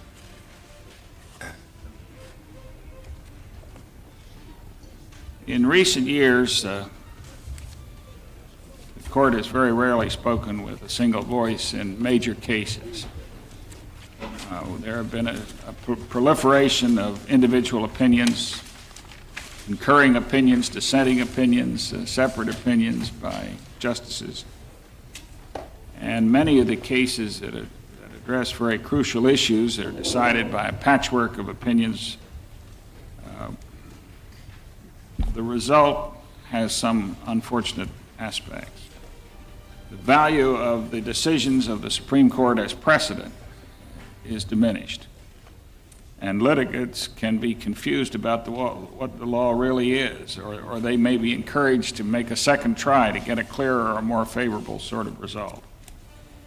Secondly, there is a concern about the effect of these increasingly sharp public disagreements on the collegiality of the court.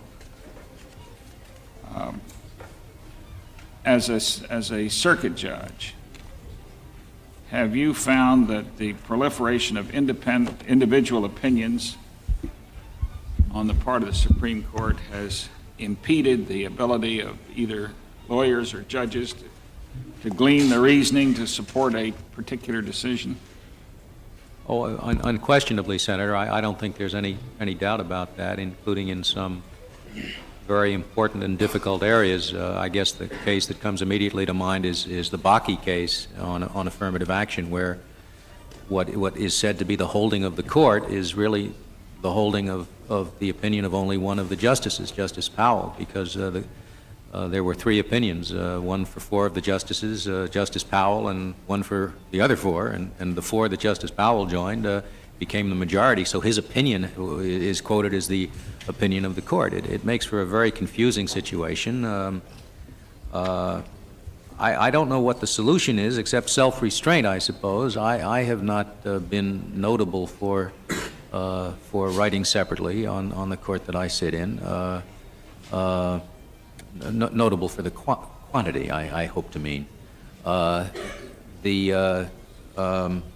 As you know, other systems get along without it entirely. The European system typically has an unsigned opinion for the entire court, and you either win over the majority to your view, or your view does not appear. One can run a system that way, but that's not in keeping with the rugged individualism of the the common law judge, which is a quality I think we want to retain. So I do think you need to leave room for dissents and concurrences. All I can say is it takes some self-restraint, and I hope to bring it to bear. Well, I don't know that this institution, that the members of the Senate are in any position to criticize verbosity on the part of others, but I see my time has expired. Distinguished ranking member. Thank you, Mr. Chairman. I apologize, Judge. I was on the floor with introduction of another bill regarding the drug problem, and I'm sorry to not have heard your original statements. I want to pursue several areas. I will not be able to get them done in one round, but it won't be too many. Let's start, if you will, with I have read all the speeches that I could find that you've written, and I find a very interesting, and I mean that sincerely, analysis of the newly enunciated doctrine of original intent. And from your speech, the speeches that I've written, I can't tell, and I'm not being smart when I say this, whether your analysis of your view of original meaning was one you meant, or whether it was done with tongue-in-cheek, or because you start off the speech in which you enunciate your doctrine as saying, when I was in law teaching, I was fond of doing what is called teaching against the class. That is, taking positions that the students were almost certain to disagree with in order to generate some discussion, if not productive thought. I have tended to take a similar contrary approach in public talks. It is neither any fun nor any use preaching to the choir. And then you go on and I'm trying to fight against that here, Senator Mike. I'm trying to fight against that inclination here. Well, let yourself go. Because it's pretty boring so far, and it may be more interesting, and we may get a chance to see who you are a little bit more. I'm not suggesting that you are attempting to hide behind the argument that many use, which is that may come before the court, therefore I can never discuss it. Everything may come before the court. There's nothing in American public life that may not come before the court. Nothing. Therefore, if you applied that across the board, you wouldn't be able to speak to anything. But let's speak to what your speech is, not to your cases. I'm going to want to go to your cases and freedom of speech issues next. But let's start off with this, if we could. There's been a lot of debate recently involving several members of the court, as well as Attorney General Meese, about the so-called original intent doctrine. In fact, in a recent speech, the Attorney General's Conference on Economic Freedoms, you offered some view on the subject and suggest the doctrine would be better understood as that of, quote, original meaning, end of quote, rather than original intent. Would you tell us what you mean by original meaning as a means by which a judge should interpret the Constitution? Yes, I'll be happy to, but you ought to begin by noting that in that speech I did not advocate the original intent doctrine. I just said that it should be known as the original meaning doctrine. Well, that's what I'm trying to figure out. I'll be happy to explain what the... Let me back up. Why don't you tell us how you view interpretation of the Constitution? Do you view it as a living Constitution, to use that quote term of art? Do you view it as having to look to the original meaning, the original intent? Who are you, Judge Scalia? That's a good question, Senator. I am embarrassed to say this. I'm 50 years old, grown up and everything. I cannot say that I have a fully framed omnibus view of the Constitution. Now, there are those who do, who have written pieces on constitutional interpretation, and here's the matrix, and here's how you do it. I think it's fair to say that you would not regard me as someone who would be likely to use the phrase living Constitution. On the other hand, I'm not sure you can say that he is pure and simply an original meaning, or I'll be happy to explain the difference between original meaning and original intent. I want to know what it's you not think. worth it. It's not a big difference. Well, what do you think? What I think is that the Constitution is obviously not meant to be evolvable so easily that, in effect, a court of 9 9 judges can treat it as though it's a bring along with me statute and fill it up with whatever content the current times seem to require. To a large degree, it is intended to be an insulation against the current times, against the passions of the moment that may cause individual liberties to be disregarded, and it has served that function valuably very often. So I would never use the word the phrase living constitution. Now, there is within that phrase, however, the notion that a certain amount of development of constitutional doctrine occurs, and I think there is room for that. I frankly, the strict original intentist, I think, would say that even the such a clause as the cruel and unusual punishment clause would have to mean precisely the same thing today that it meant in 1789. So said it would have to mean that? Yes, so that if lashing was fine then, lashing would be fine now. I'm not sure I agree with that. I think that there are... Addressing this problem for me, Congress is presently considering legislation to create, on a trial basis, an inter-circuit panel to resolve the conflicts between the various circuit courts. How do you feel about that? Well, let me give you the Court of Appeals judge's point of view again. The immediate effect of it, of course, is to render judges who are now sitting on the second highest court in the land judges sitting in the third highest court in the land. That's not likely to make. How do you feel about it, Judge Scalia? As a policy matter, yes, for the country. You think it has merits, or you think it's not necessary, or what? I think it's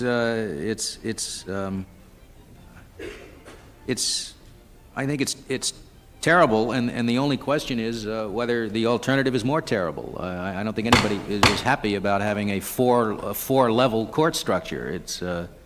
It's more cumbersome. It's more expensive for the litigants. Unless the case was made that it was necessary, you don't think you got to do it. I think that's so, but I don't think that's telling you anything that's very useful. I think everybody. There has been some debate here as to whether or not those judges should be taken from the various circuits, or they should be appointed by the Supreme Court, or even one suggestion was made in the markup that they be appointed by the President, confirmed by the Senate. Do you have an opinion of what you think would be best for that inter-circuit panel, if indeed it was established, where the judges come from? Certainly, if it's to be made a permanent thing, it seems to me you should do it right and have the appointments made the way Article III judges are normally appointed to courts, appointment by the President to that court, a nomination by the President to that court, advice and consent of the Senate. How about on a trial basis, which is the way the legislation did pass the Judiciary Committee? Do you have an opinion? I'm only looking for something to help. Yeah, I don't know. I think it's a close call whether on a trial basis, a quick and dirty trial, you want to do it on some different basis. I could see doing it that way temporarily. Judge, I've been interested in formulating some way of constitutional provision for judicial discipline, short of impeachment. And the Congress did pass the Judicial Discipline and Tenure Act several years ago, and it was to various circuit courts were to set up a procedure for this. And I knew once, but I've forgotten. Do you know if the D.C.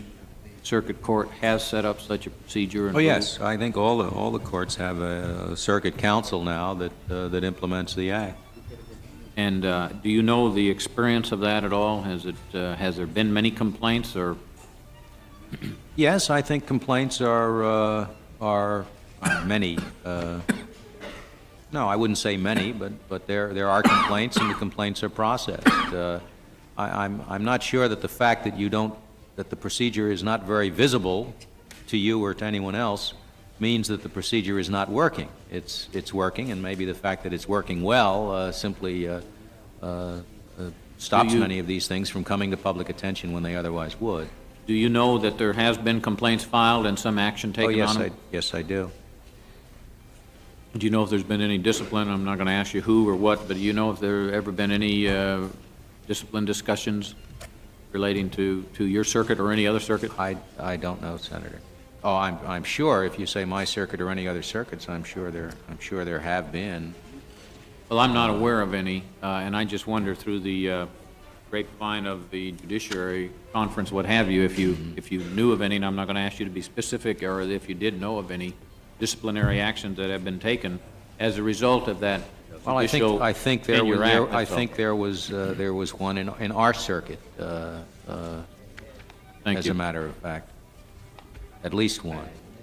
Many critics of the so-called bureaucracy have been strangely silent, it seems to me, for the last few years. It's almost as if the criticism might have been motivated out of politics.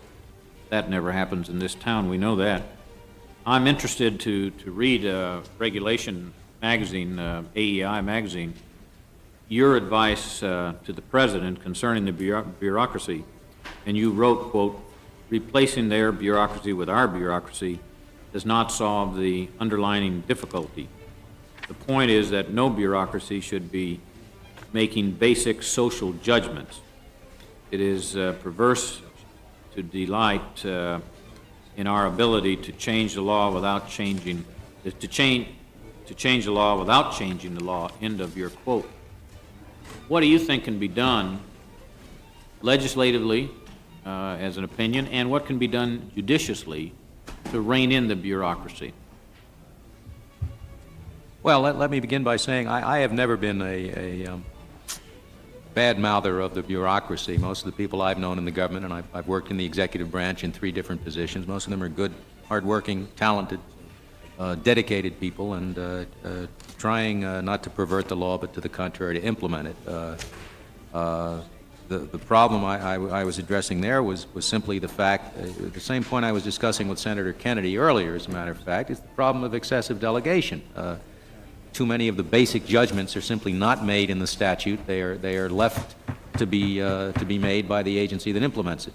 To the extent that can be avoided, that's the way to go. Otherwise, when you change an administration without any vote to change the law, suddenly the same law is being administered in a different direction, and that swing can be more or less extreme depending upon how specific the statute Does itself. the judiciary play any role in that? Yes, I think the judiciary stops the swing from going beyond the bounds of the reasonable.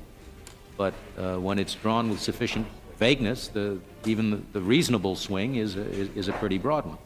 I'm sure Congress is aware of the problem. It's a hard one to get a hold on. That's all. Thank you.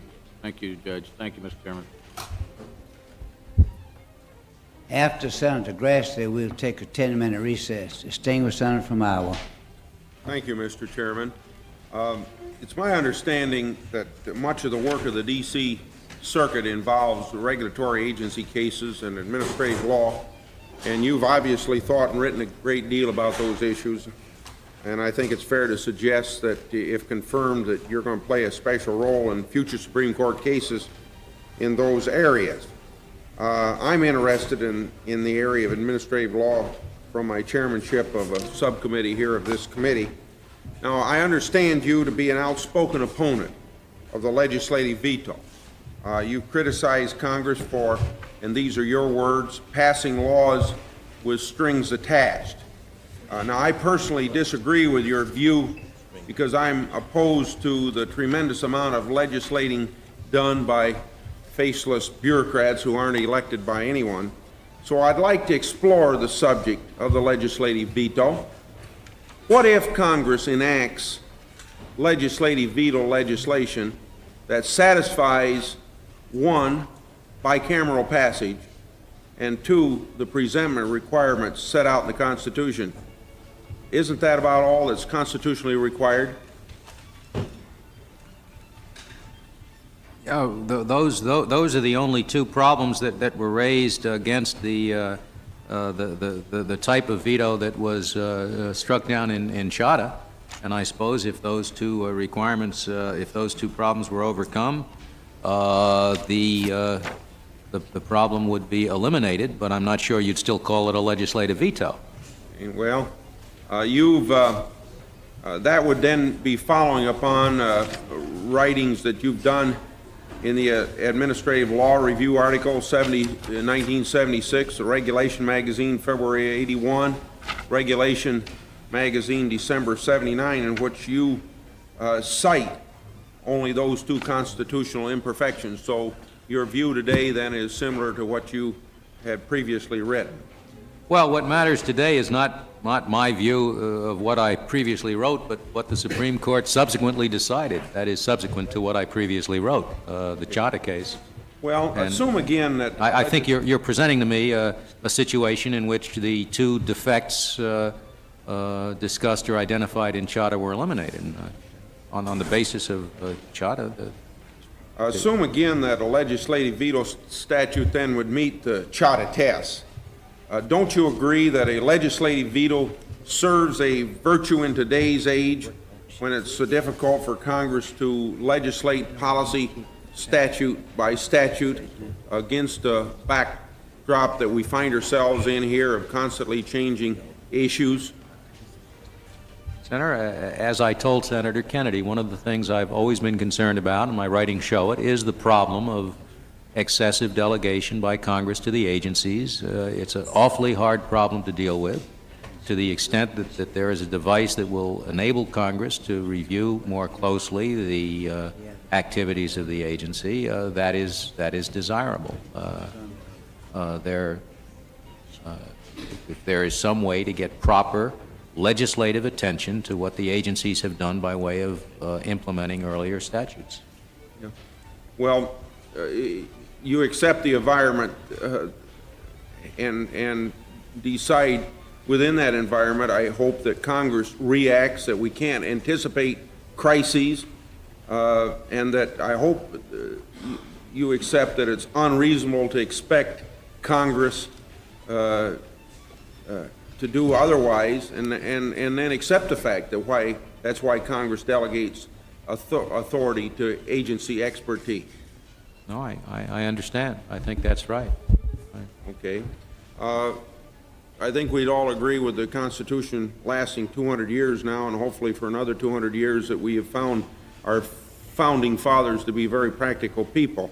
I have a hunch that given the range of agencies that we now have today, whether it be FERC or the FCC or the Consumer Product Safety Commission, and you can go on and on, which of course they, writing 200 years ago, could have never dreamed of, that they might find the veto a fair and practical way to deal with the bureaucracy today. Do you disagree with that? It's conceivable that had they envisioned the kind of a system that would develop, they would have made provision in the Constitution for a legislative veto. Although, as the Supreme Court has said, they didn't. That's what the Supreme Court has said to date. Well, what the Supreme Court said to date is what Congress passed for a legislative veto up until Chadha, that those forms of legislative veto were unconstitutional. You're said to be a free market advocate who favors economic deregulation, and I made reference to the fact that you'd written for Regulation magazine, and you said you had edited it, and that's kind of a gospel of deregulation. I'm not going to ask you to comment on any specific regulation, but can you give me some indication of what factors you consider when faced with a constitutional challenge to economic regulation? 10 minutes. I don't recall that I've been confronted with a constitutional challenge to economic regulation during the entire time I've sat on the court I'm now sitting on. Frankly, constitutional challenges to economic regulation are pretty rare nowadays. Most of the challenges are on the basis of whether the statute permitted the economic regulation in question. I really wouldn't even know where to begin to grapple with the question you asked. It's, I think I'm not sure that, I am sure that the experience of my circuit is not different from the experience of most circuits. It's very rare that economic regulation nowadays is challenged on constitutional grounds.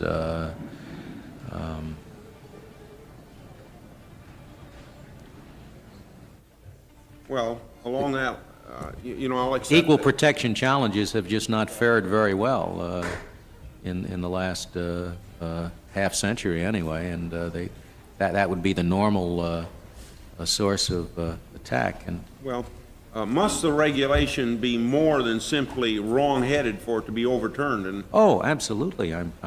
Yes. It'd have to be more than, and the agency's action would have to be more than wrong-headed to be overturned on statutory grounds as well. It can be reasonably wrong-headed, and we'll approve it.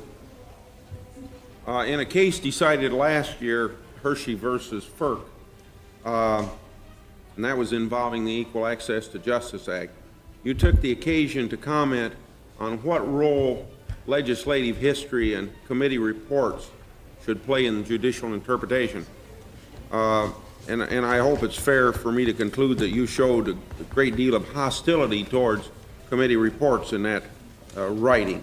You wrote in a concurring opinion, and I quote, "I think it's time for courts to become concerned about the fact that routine deference to the detail of committee reports and the predictable expansion in detail which routine deference has produced are converting a system of judicial construction into a system of committee staff prescription." Now, that's pretty doggone strong language.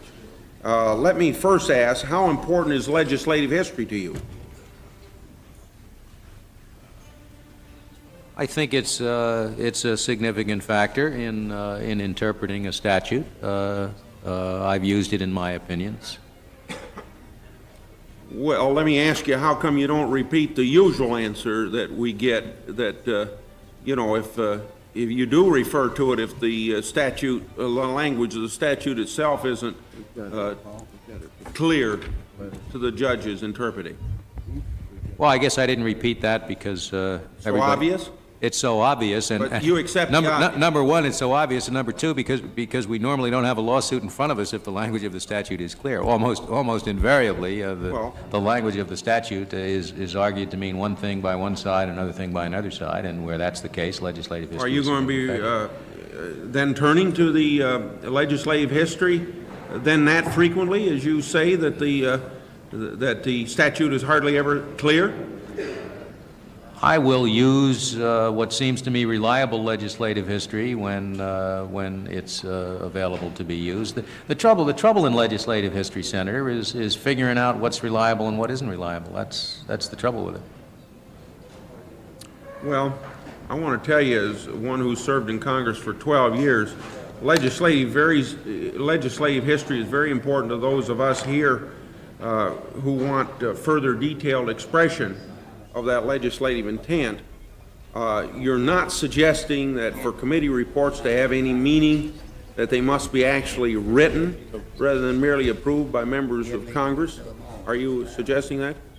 Well, I don't want to pin myself down to a commitment to use any particular type of legislative history or not to use any particular type of legislative history. I'm just saying I will not exclude it as a basis for my decisions, as I have not in the past, and that it depends on what the snippet of legislative history is and how genuine a representation of the congressional intent it seems to be. Well, let me be a little more specific. When you decide a case and look to the legislative history to help you, is it meaningless for a committee report to suggest that a court has misinterpreted an earlier statute and have that statement be meaningful to you? In the Hershey case that you're talking about, it seems so to me because the statute hadn't been changed. The statute was reenacted unchanged, although it would have been easy to clarify the provision that was ambiguous and that had been the subject of the earlier court decision. What happened, it seemed to me, as best I could read the legislative history, was that the body as a whole had no intent concerning that earlier decision, probably didn't even know of that earlier decision, but the committee at most, and perhaps only the committee staff for all one knows, did have views about that opinion and put it into the committee report. But it is, of course, the view of the whole Congress that counts. Now, if the act had been amended in some respect, and if this statement in the committee report were an explanation of why that amendment, which came out of the committee, was suggested, then it would have had more weight. But here, the statute was enacted entirely unamended, and the statement in the committee report seemed to me almost a dictum. It had nothing to do with the bill that was on the floor. Well, I think the facts are that there were a number of changes made in successive reauthorizations to that legislation. No, but I said unamended in the respect that had been the source of ambiguity, which was the subject of the prior court decision. Yes, the act was amended in other respects, but there was no amendment to which this particular language in the committee report had any relevance. Would it be improper to ratify, so as to speak, a correct court decision by Congress stating that in the committee report? Can Congress ratify a court decision? Well, what I'm saying, Congress can only act, Senator, Congress does not act in committee reports. I will say that flat out. Congress acts by passing a law. The only value of a committee report is... I'm speaking to the point of Congress accepting a view of a court decision and expressing that in the committee report, and then that being legislative history towards what Congress intended to some extent. And I'm talking about a correct interpretation. I think that the statement in the committee report would have to be an explanation of something that Congress did in the statute. If it were an explanation of something that Congress did in the statute, and it shows that what Congress did in the statute was based upon thus and such an interpretation of a prior, or an acceptance of a prior opinion, then it would be of value. Well, suppose Congress sees two different court interpretations of the same statute, and Congress says this is the one that we intended. In the law?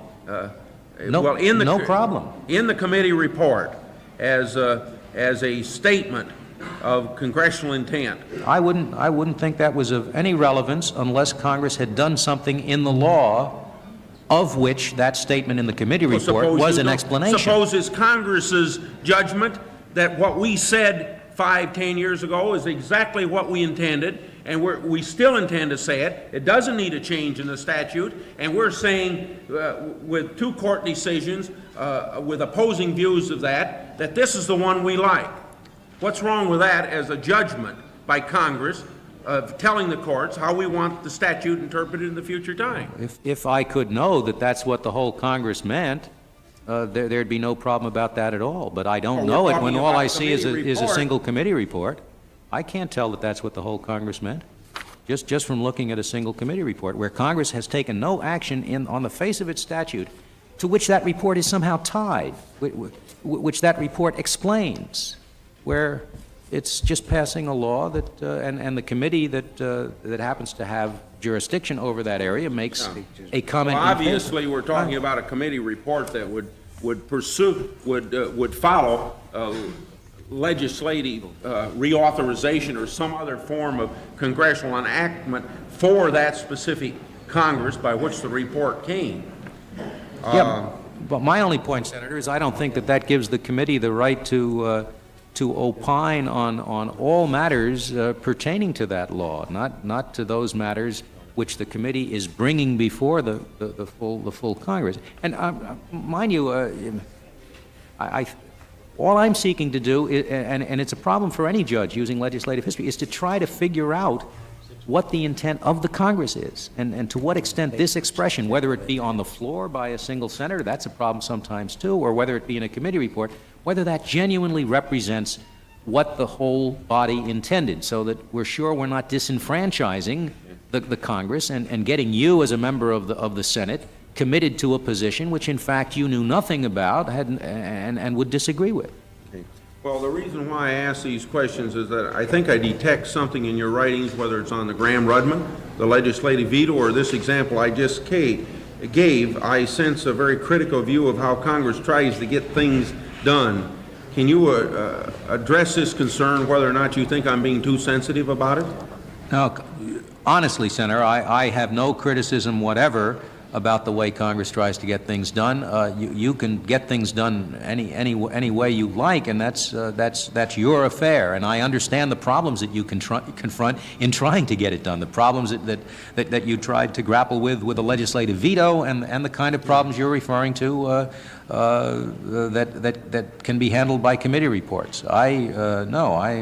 Your background's primarily academic. You've also had a stint in the executive branch, but you never served in the legislative branch, and of course I'm not suggesting that you should. I'm sorry I didn't, Senator. I frankly have gotten a good look at the territory of the law. The one slice of life I didn't get a peek at was Hill work, although I dealt with the Hill to some extent when I was in the executive branch. Okay, I'd like to ask if you think that fact that you haven't served in the legislative branch might explain a lack of deference to the methods of the legislative branch in how we choose to do our job within the political constraints that we have to account for here.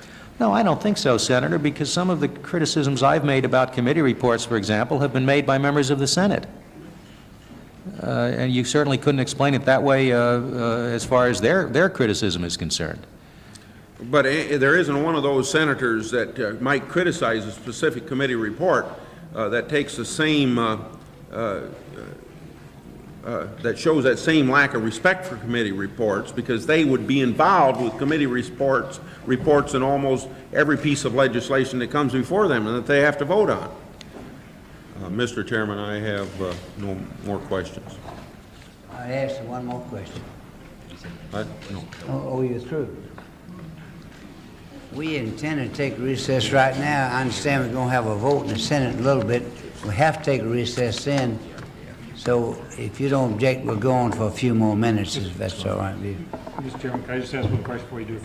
If we don't have a vote, the vote is put off, what will we do then? We'll stop for a recess. And we'll try to find out when the vote's coming. Are you next? I was next. I just didn't want to delay the committee when we go back in. You can go ahead now then. So I won't schedule momentarily. Well, then why don't we wait? Because Judge Scalia has also had a long time here. Well, I'm amenable. 10 minutes, so we won't save all the time we can. And he says he's willing to go in a few more minutes. You want to go now? What's best for you? Yeah, I'll call on you now.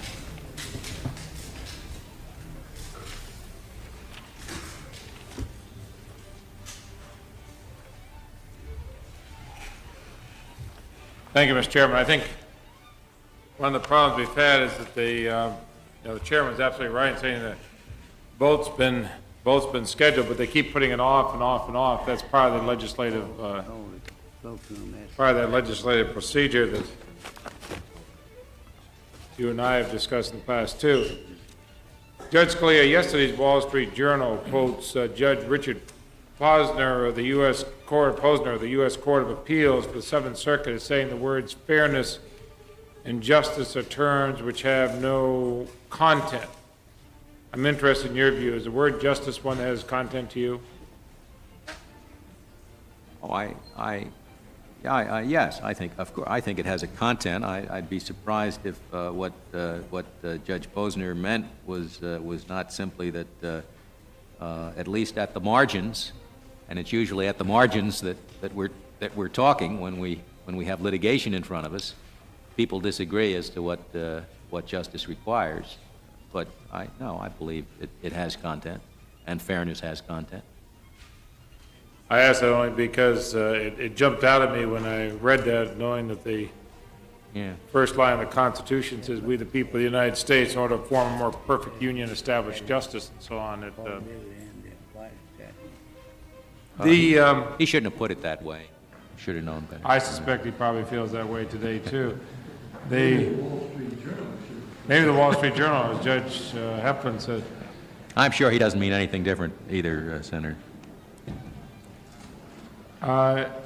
Judge Scalia, you've been an outspoken critic of the Freedom of Information Act. and you've written and spoken out against the 74 amendments to FOIA. At the time these amendments were passed, were you the Assistant Attorney General in the Office of the Legal Counsel? Yes, I was. Did you have an opportunity to review those amendments and recommend to President Ford whether he sign or veto those amendments? Yes, I did. And what was your advice to President Ford? Is this public knowledge, Senator? I don't know. If it's not, I think I probably shouldn't disclose it unless the President wants me to. The President vetoed the amendments, and I think he set forth in his veto message what his principal concerns were. The major one was the requirement of the amendments that courts review de novo justifications for withholding on the basis of national security. It's just saying, do you agree with that veto?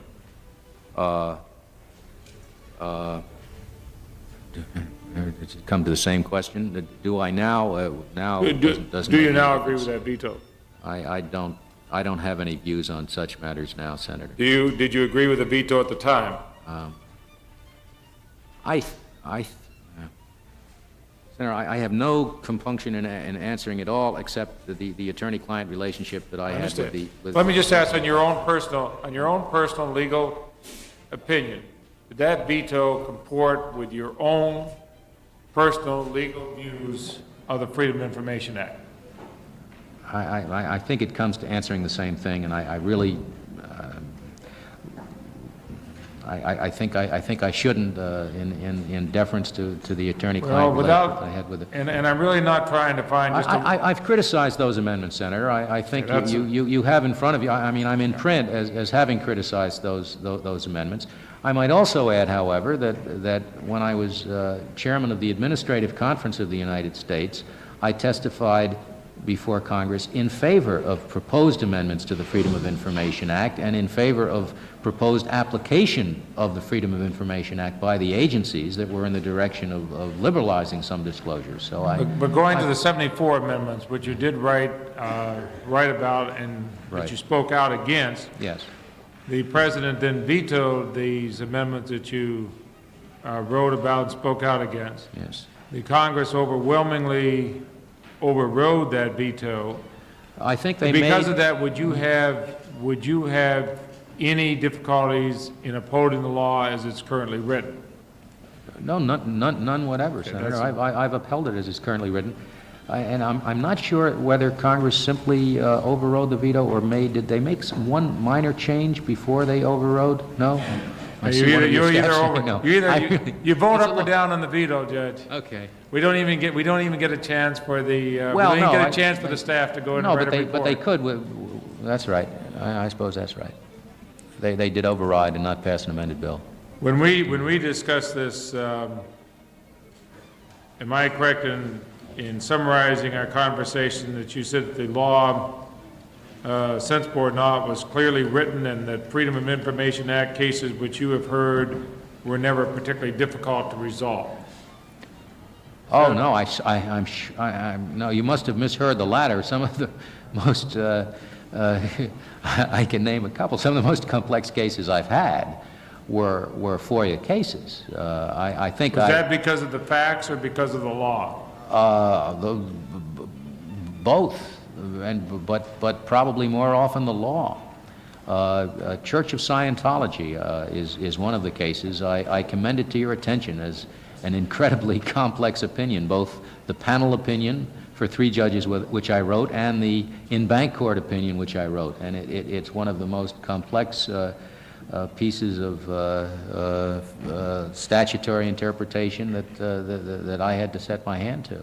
Do you find the Freedom of Information Act a clear act, irrespective of how you may have felt about it, felt about the 74 amendments? Do you find it a clearly written act? No, I would not. I would. If you asked me for an example of a vague statute, the Freedom of Information Act is not what I would immediately pick out.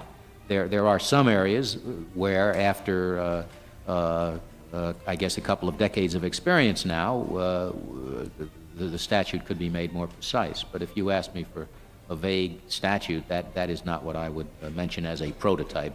FOIA was enacted before I was here, so I have no pride of authorship one way or the other, because I'm not involved in it, but I do want to, it is an act that keeps coming back to us, and it's one that I've been very involved with since, and then do I understand that the act is, at least as acts go, a clear act? It is not a vague act. I don't know what you mean by almost any piece of legislation. You can say that there are some areas that could be more specific. There are certainly some portions of FOIA that are like that. How specific Congress wants to be, is always a question in every statute. The problem with FOIA, Senator, is that unlike most statutes that Congress passes, it isn't addressed to a single agency, so, addressed to OSHA or to the Food and Drug Administration, so that even if it has a certain amount of vagueness, you're going to get a standardized interpretation by one single agency. The problem with FOIA is that it goes out there to every agency in the executive branch. So to the extent there's any vagueness at all in FOIA, that vagueness is going to have to be resolved at the district court level, because each agency might resolve the vagueness somewhat differently. Now, the Justice Department tries to, at least it used to in the days when I was there, try to get the agencies to come up with a uniform interpretation, but I think you can say that there's special need for precision when you have a statute that is a cross-cutting statute. But there are a lot of acts that go that way. A lot of your employment acts and employment practices and so on are the same way. I think that's so, although most of those are in much more detail than FOIA. I have no particular, I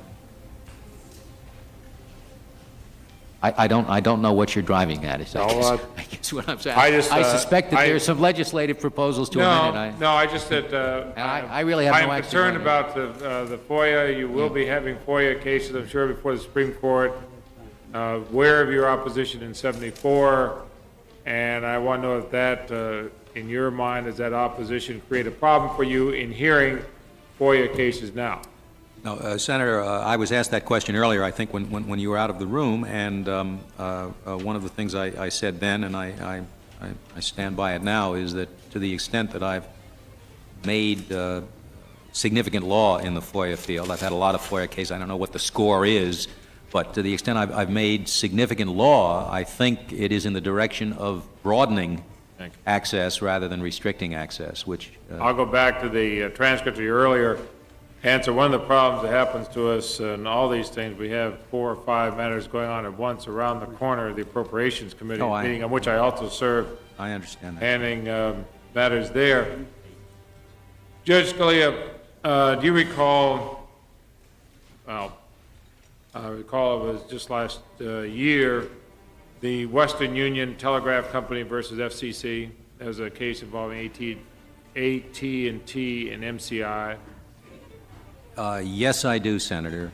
And were you asked to recuse yourself in that case by any of the parties or litigants? No, I was not, Senator.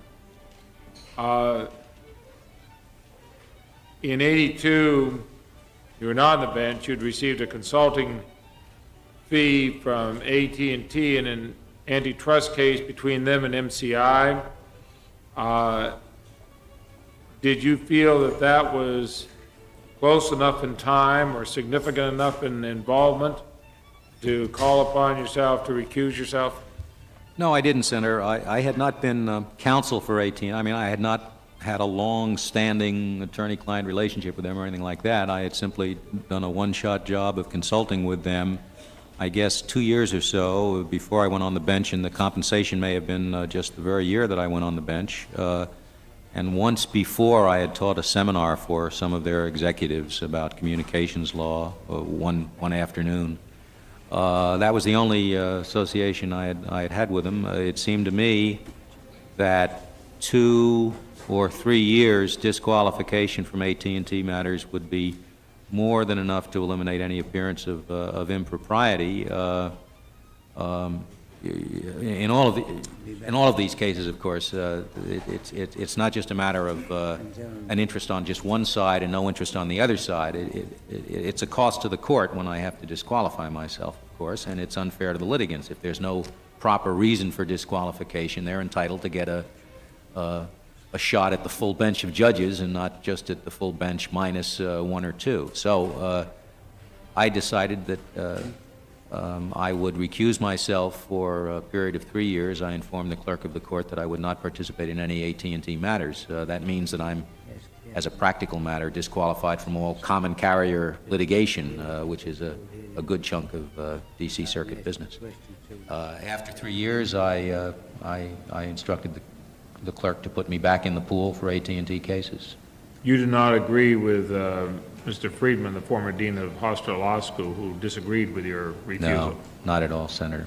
And I don't know anybody else that agrees with him either. I've had nobody that has told me they thought that 3 years' worth of disqualification for that kind of prior financial connection with AT&T wouldn't be more than enough. In another case, you wrote the decision in Block versus Meese, which dealt with the labeling of foreign films as propaganda. One of the 3 films involved in one was an Academy Award-winning film on nuclear war. 2 dealt with acid rain. In the decisions, I said labeled them as propaganda. Now, next term, as I understand, the Supreme Court will hear a California case, not a D.C. case, but a California case dealing with the same issue and, in fact, the same films. Is that one that you would feel that you should recuse yourself on? I've been thinking about that, Senator. What do you think? I think it's a close one. It's not the same case. It's just the same issue of law, but the case is really. I've not given the sense of the question of recusal much of a mind. I don't think that I'm on President Reagan's short list for judicial nomination. No, even though he'd have a chance to get both an Irishman and an Italian at the same time. But all I can say, Senator, is I'm thinking very hard about disqualifying myself from it. They are the same films, not the same parties in the litigation, but it are the same films, not just the same issue, but the very same films involved. I think I will probably disqualify myself, recuse myself. I might say only because I wouldn't want to argue to me in that case. I understand. Only because you had asked me the question on it. I would reach the conclusion the one should recuse himself. In for a nickel, in for a dime. I may as well. Yes, I will recuse myself, Senator. I feel uncertain enough about it that I don't think I ought to go near it. So I look at it this way, it'll probably get you out of having to watch the films again. I never watched the films. That was not part of litigation.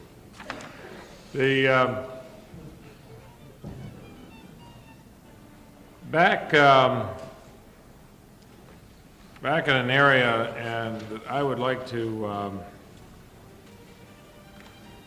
go into, you served under Attorney General Levy, who conducted a pretty extensive review of the domestic security program at the FBI and the Justice Department. He ultimately issued guidelines as to the appropriate scope and conduct of domestic security investigations.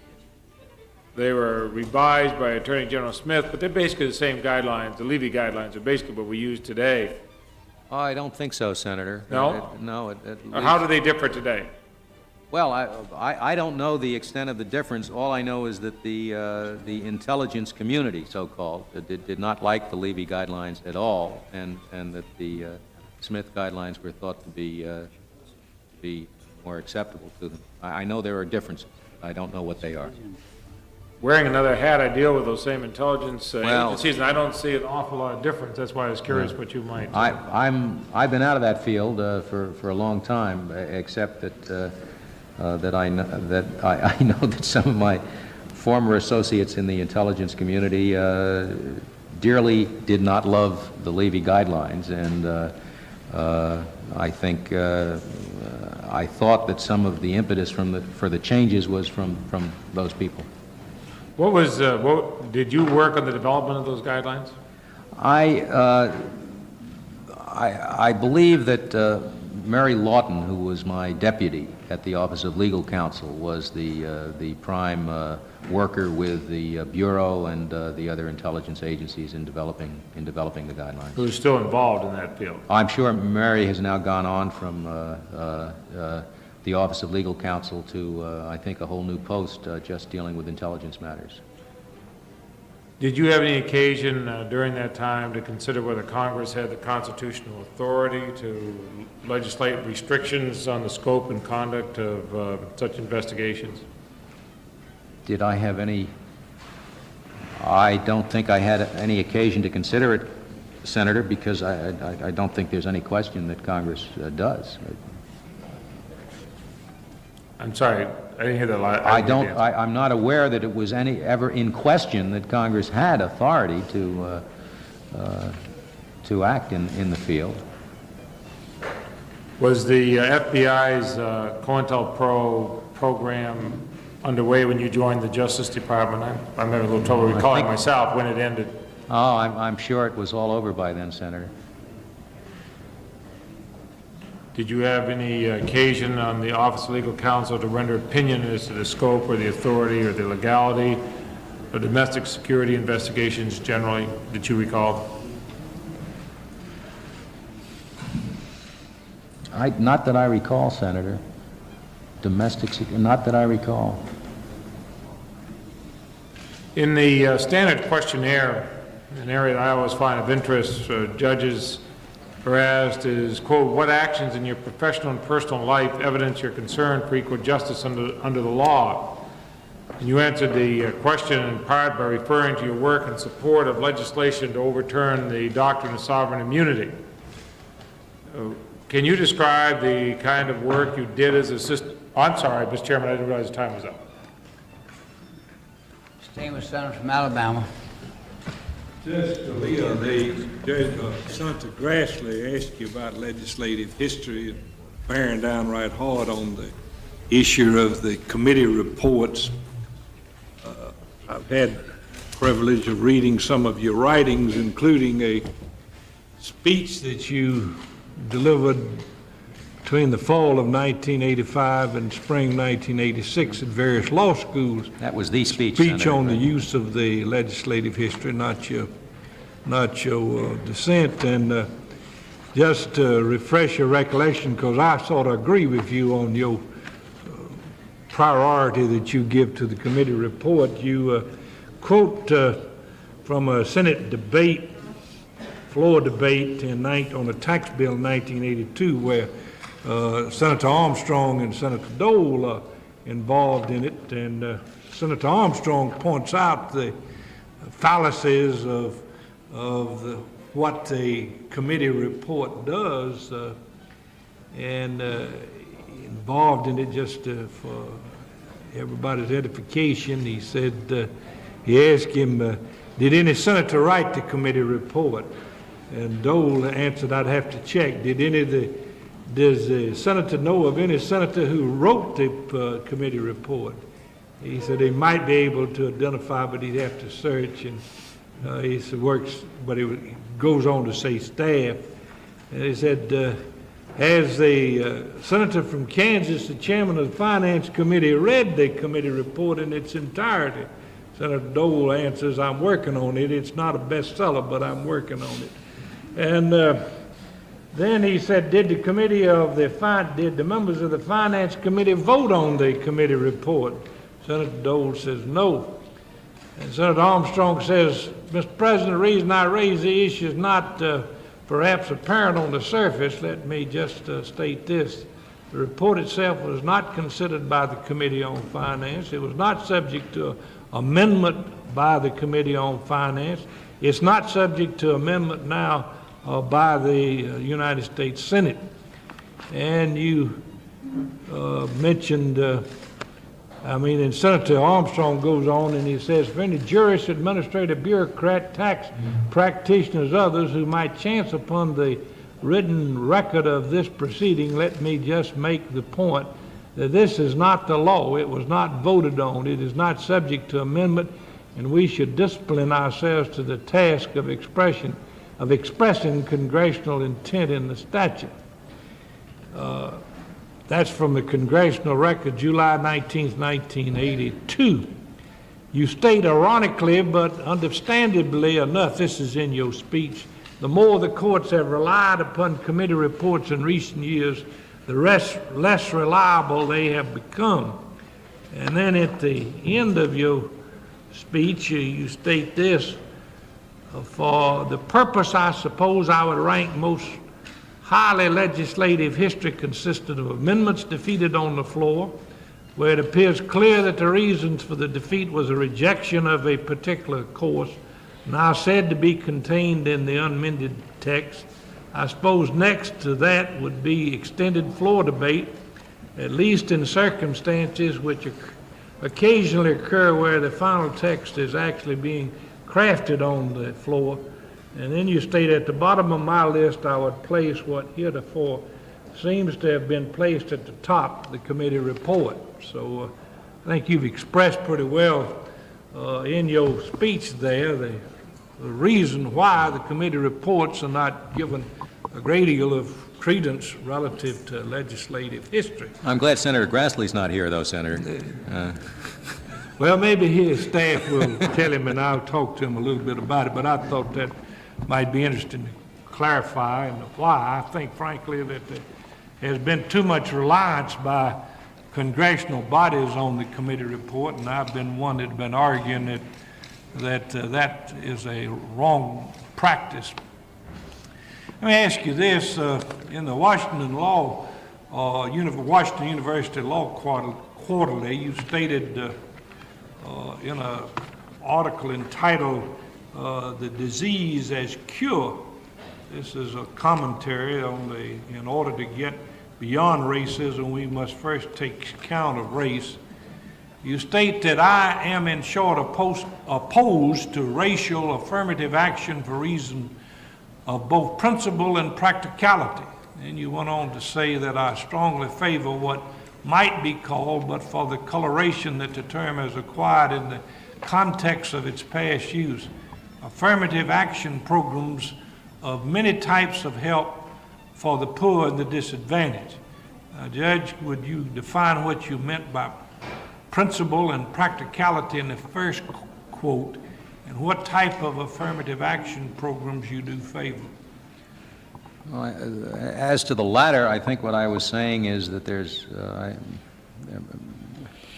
me set it in context once again, Senator. This was not when I was a judge, it was a speech I gave. In fact, it was on a panel at which now Judge Edwards, who was then also an academic at the University of Michigan, was another one of the panelists, and it was a panel about affirmative action as a policy, not its constitutionality, not its legality, and I was speaking as a, in those days, a law professor who could have views on such policy matters. When I said I would favor certain types of affirmative action programs, I was referring to affirmative action programs in favor of the poor and disadvantaged, even when it turned out that every one of the poor people or every one of the disadvantaged people favored by a particular program turned out to be of a particular race. I said that would, of course, make no difference. But the basis for the affirmative action, the basis for the favoritism, was the poverty or the disadvantage. What I expressed myself in opposition to on policy grounds was favoring a group solely on racial or ethnic grounds and not on basis of poverty or disadvantage. As to the practical and principal problems I found with the latter type of affirmative action, one of the things I mentioned, I guess the two things are, number one, when you favor one person because of his race, you are automatically disfavoring another one because of his race. And I think the second consideration I pointed out was that to an extent it deprives the members of the race who are given the special advantage of the fruits of their labors, because they are sometimes regarded as having achieved those fruits only because of affirmative action, whereas they could have they could have made it without it, and there's no way that they can demonstrate that. Those are as I say, policy views of mine at the time. I think they're views held by other reasonable people. They're views disagreed with by the Congress, and that's why one has a Congress. Those views have nothing to do with the way I will apply whatever affirmative action laws are enacted by the Congress. In your questionnaire, you list your various positions and jobs, and you mention quoting from your page 13 of your questionnaire, it says, in my final executive post as Assistant Attorney General for the Office of Legal Counsel, September 1974 to January 1977, I was legal advisor to the Attorney General and through him or directly to the executive branch. The Office of Legal Counsel drafts the Attorney General's opinion and much more frequently issues its own opinions under the Attorney General's delegated authority to the White House and all executive agencies. The questions I dealt with were multifarious, covering all aspects of federal constitutional and statutory law. Then you say the job also involves a substantial amount of congressional testimony on such issues as executive privilege and a legislative veto. I just wonder if you recall any of the congressional testimony pertaining to executive privilege, to whom it was given in Congress, what the House or Senate and the committee, any time pertaining to that. Senator, unless I'm mistaken, it was both before the Senate and the House. I think it was before Judiciary in both houses, but I'm sure I can get that for you. I'm sure it's all a matter of what the issue was about or how the circumstances arose? I think mostly it was executive privilege in general. The whole doctrine of executive privilege was then at issue with regard to a number of different matters that the Congress had on the stove with the executive, and I don't recall right now any specific issue of executive privilege where it involved the withholding of any particular document or set of documents and where I was testifying. But I can get it for you. I'm sure there's a record of it. All that testimony is. Well, I'm sure there's a record. I thought maybe you might give us enough to identify where we might look to see what you might have said pertaining to that at that particular time. You don't remember what the issue was that brought you to Congress? No, at the time, Senator, I remember I think I was on a panel. I think it was a panel before a committee concerning whether there was any such thing. I mean, this was before the Supreme Court's decision in the United States versus Nixon. So there had been no court decision which in so many words had affirmed the existence of such an animal as executive privilege, and it was a matter of great interest to the Congress at that time. I was on a panel, as I recall, with Raoul Berger from Harvard, who was an opponent of the existence of any executive privilege.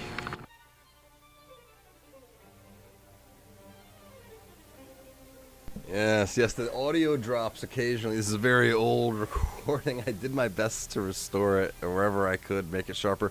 I don't know if trying to make it like a 4K HDR helped or hurt, but there's little cues for when the audio, there we go. Express the viewpoint that that cooperation with Congress should be followed, and that Congress should be allowed to see all documents except, and then list the exceptions that at the time had the president that you were serving under, who I assume was Ford, and were you also under Nixon as? No, I didn't serve under President Nixon. He was out of office before I was confirmed. Well, did President Ford at that time issue any executive order which, in effect, described and limited the use of executive privilege? Yes, Senator, but not in the manner you described. The way it was limited was not describing the subject matters, but rather describing the procedure for its assertion. And the procedure was a rigorous one. It could not ultimately be asserted by an executive officer without, as I recall, the approval of, I think it required the President's personal approval before it could be asserted. So it's a big deal.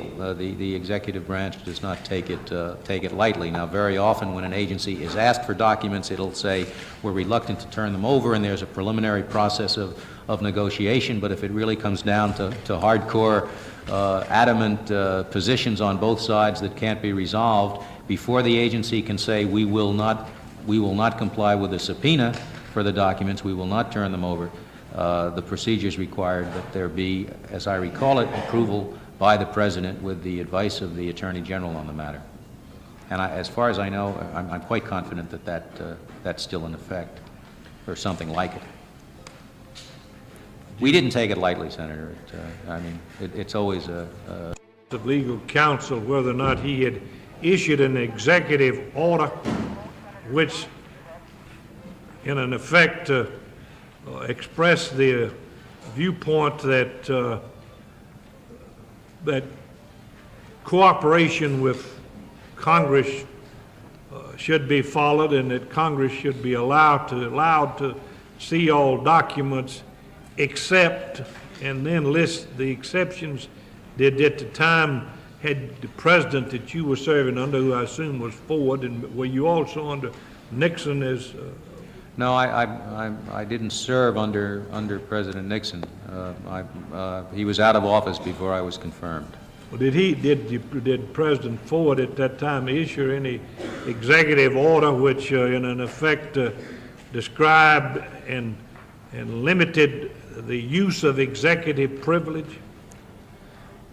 Yes, Senator, but not in the manner you described. The way it was limited was not describing the subject matters, but rather describing the procedure for its assertion. And the procedure was a rigorous one. It could not ultimately be asserted by an executive officer without, as I recall, the approval of, I think it required the President's personal approval before it could be asserted. So it's a big deal. The executive branch does not take it lightly. Now, very often when an agency is asked for documents, it'll say, we're reluctant to turn them over, and there's a preliminary process of negotiation. But if it really comes down to hardcore, adamant positions on both sides that can't be resolved, before the agency can say, we will not comply with the subpoena for the documents, we will not turn them over, the procedures required that there be, as I recall it, approval by the President with the advice of the Attorney General on the matter. And as far as I know, I'm quite confident that that's still in effect, or something like it. We didn't take it lightly, Senator. It's always a regrettable confrontation between the two branches. Mr. Short, we got a vote on, is it? Yes, sir, the chair would like to recess it. All right. What we will do is, once you finish your questions, is to recess. We're also going to have a meeting of the Judiciary Committee at right after. Well, I have several other questions I want to ask. If I still got time, I'd rather come back and do it. How much time does Senator Heflin have? Well, we still have time for the 5-minute vote. I got 15 minutes left. I didn't take you 5. You have 5 minutes left. You have 5 minutes left. That's wrong. If just one inquiry, when we start off tomorrow, are we in recess and come back in later this evening, or come Only back until tomorrow? 5:15, Senator. We'll recess until 5:15. 5:15, okay. Start again at 5:15. In other words, we're going to recess now to 5:15? Yes, sir. Unless you want to finish your 5 minutes. No, I'll come back. We'll recess Well, now. then we will recess it in, and this might be an indication, Judge Scalia, that notwithstanding the dire prophecies that you were going to be faced with a mass of vultures up here. It shows you how relaxed everybody's been. It's got all the way down to having me as acting chairman at this point. We'll stand in recess to 5:15. About certain documents that the Democrats wanted to see are contained at the Justice Department concerning Justice Rehnquist. I appointed the able and distinguished senator from Nevada, Senator Paul Laxalt, to work with the Democrats, see if it could be worked out. They have reached an agreement, and I'm going to request Senator Laxalt now to announce their agreement. I thank the chairman. We've been working for several days, and by we I mean most of the members of this committee, in an effort to try to work out a compromise in connection with requested documents. And what we've had is a classic conflict between the executive and the legislative branch. Very frankly, the problem was not so much a lack of cooperation on the part of the executive as they wanted to cooperate, but they didn't want in the process to create harmful precedents or get in the way of the whole executive privilege doctrine. So as a matter of scope, what documents would be produced under what circumstances?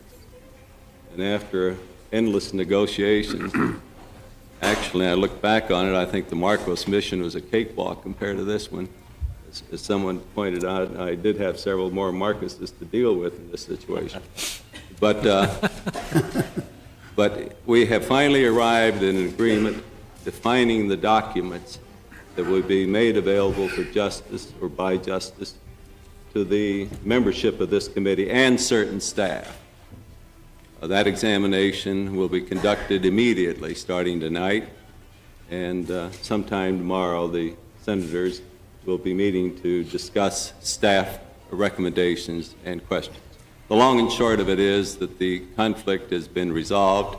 In my objective opinion, the needs and desires of this committee and the legislative branch to conduct a full and complete inquiry has been properly balanced by the need of the executive to protect confidential and sensitive documents within the exercise of executive privilege. So what we have essentially here is a rolling back, a limited release of the imposition of executive privilege, and I think, Mr. Chairman, that we have a good compromise, and I'd like to compliment and thank and commend the various colleagues who worked with me for these last several days.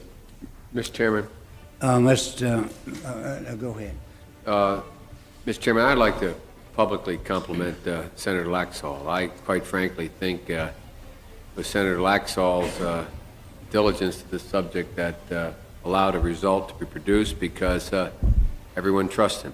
The administration trusts him, I trust him, all my colleagues trust him. Number one. Number two, you should not be misled by the comment of Senator saying limited. We are getting an access to all we asked for.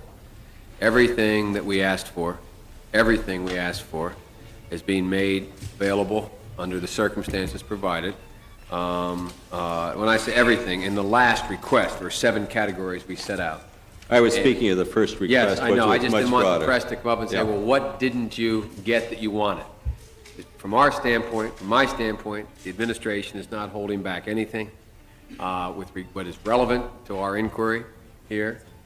As you pointed out, there have been several staff designees, 3 in the majority, 3 in the minority, who'll get a chance to look at this.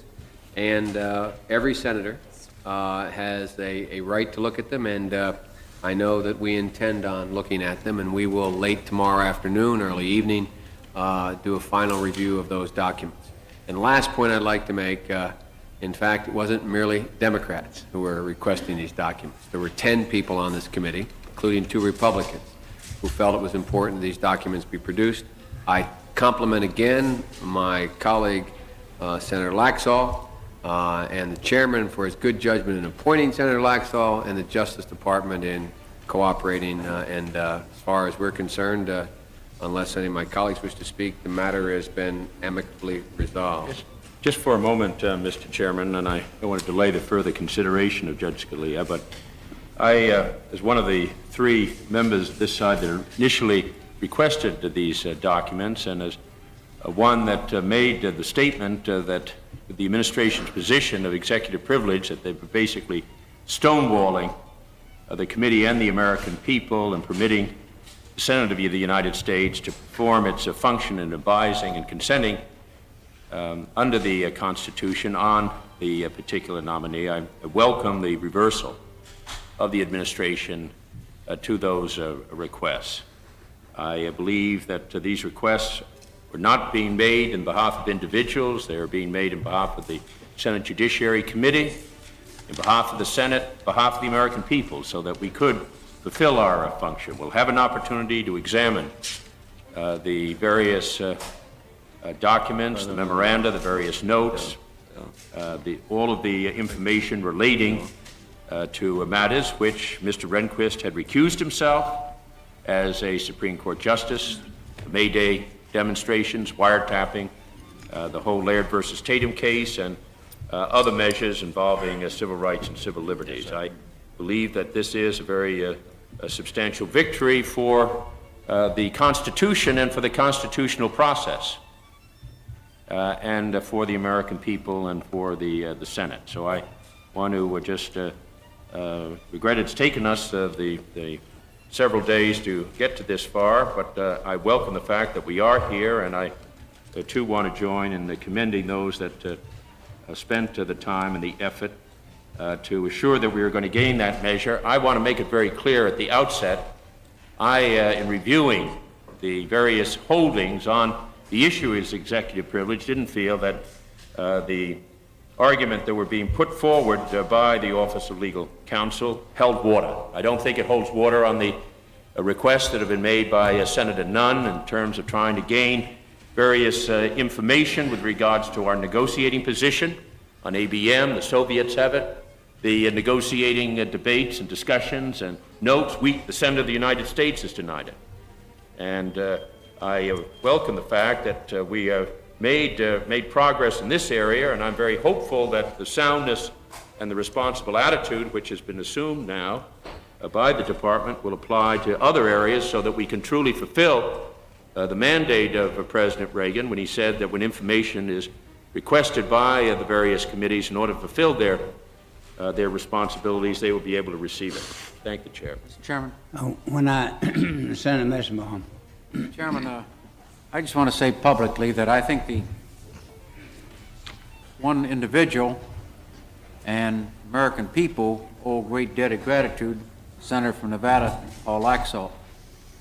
Because I don't think there's any secret about it that this issue of the confrontation on the matter of executive privilege was rapidly escalating to the point where it was about to becloud the entire question of the confirmation of Justice Rehnquist. And I feel certain that if Paul Laxalt had not inserted himself into the issue at the request of some of us, I think that it would have gotten out of hand. I think there would have been proceeded to the matter of subpoenas and the entire unraveling of that kind of issue.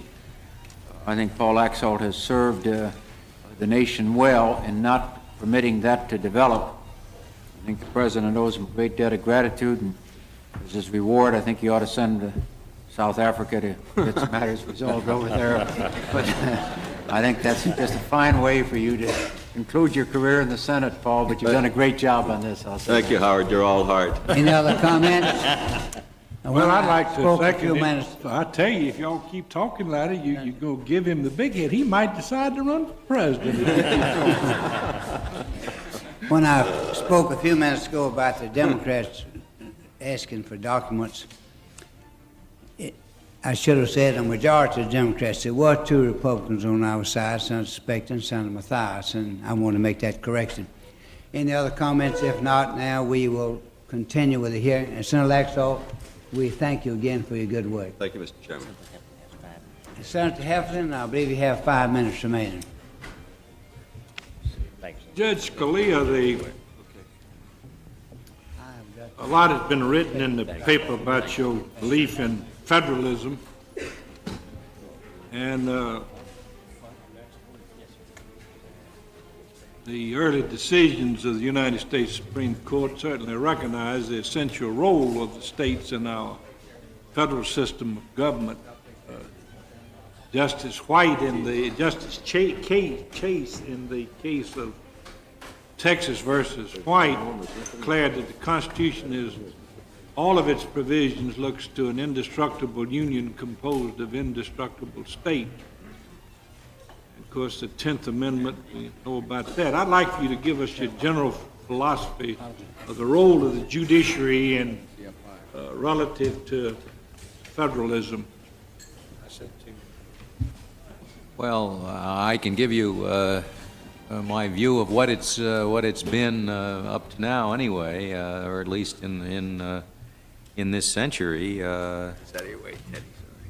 The fact is, it seems to me, that the primary defender of the constitutional balance, the federal government versus the states, maybe versus isn't the way to put it, but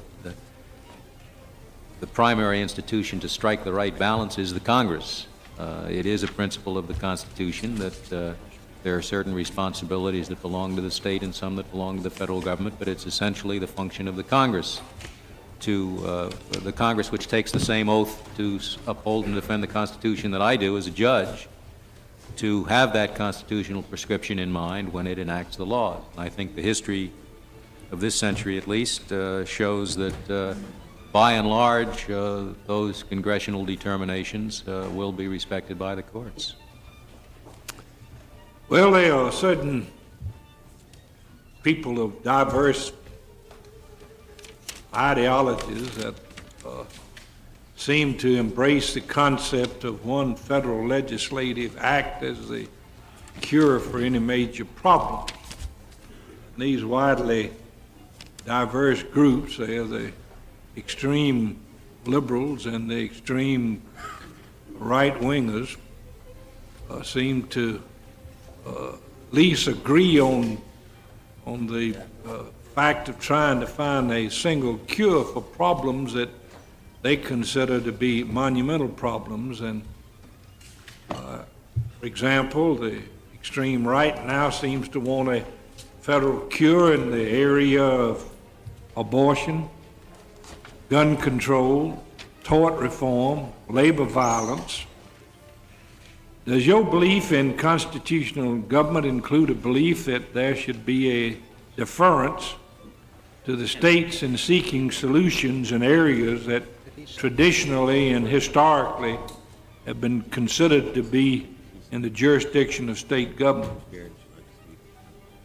Certainly, as a member of the legislature, Senator, that would be my view. I think my writings show that I take seriously the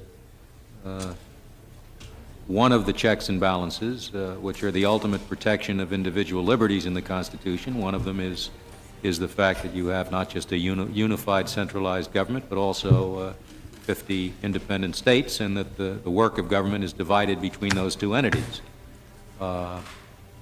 As to whether that question is of much relevance to me in the vast majority, if not all of the cases that I have to decide, that's quite a different issue. I think what I'm saying is that on the basis of the court's past decisions at any rate, the main protection for that is in the policy-making area, is in the Congress. The court's struggles to prescribe what is the proper role of the federal government vis-a-vis the state has essentially been abandoned for quite a while. You don't care to comment on what you think from a position of being a member of the judiciary it would be as opposed to the legislative, as you have stated?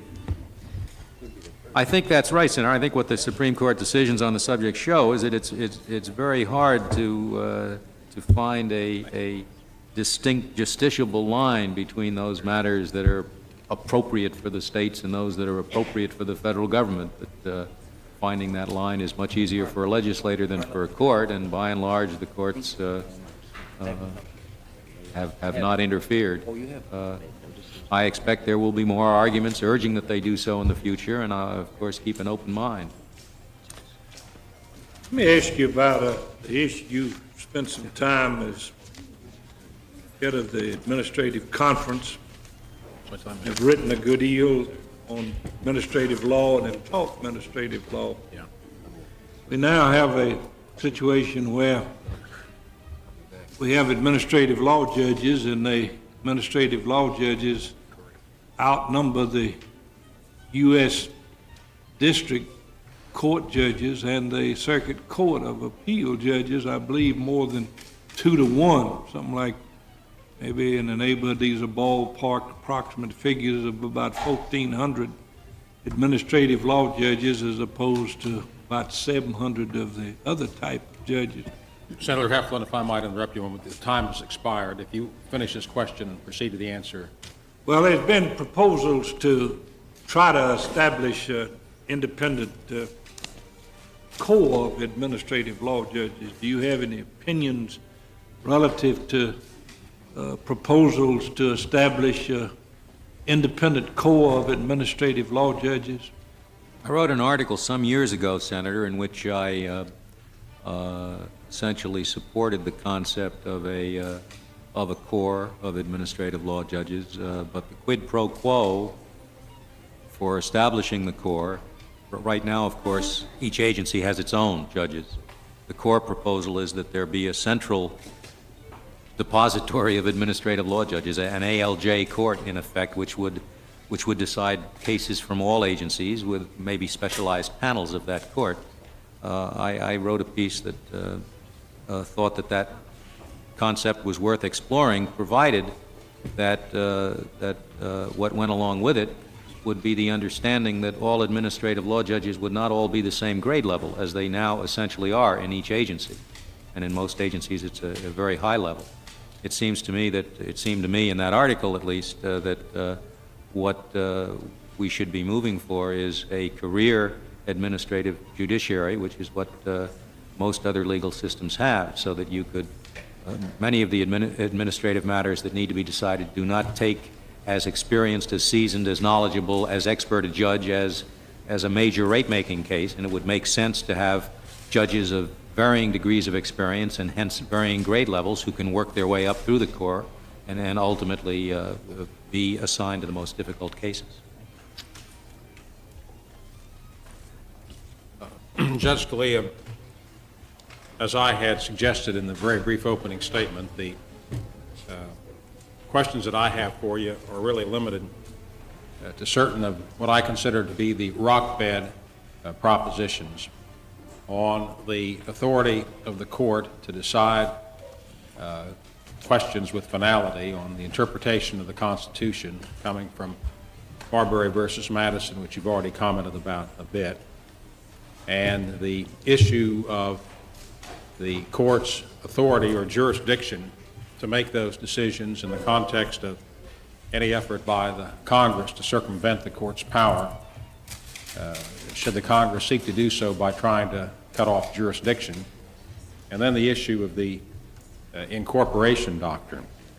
And that really amounts to the areas of concern which I have.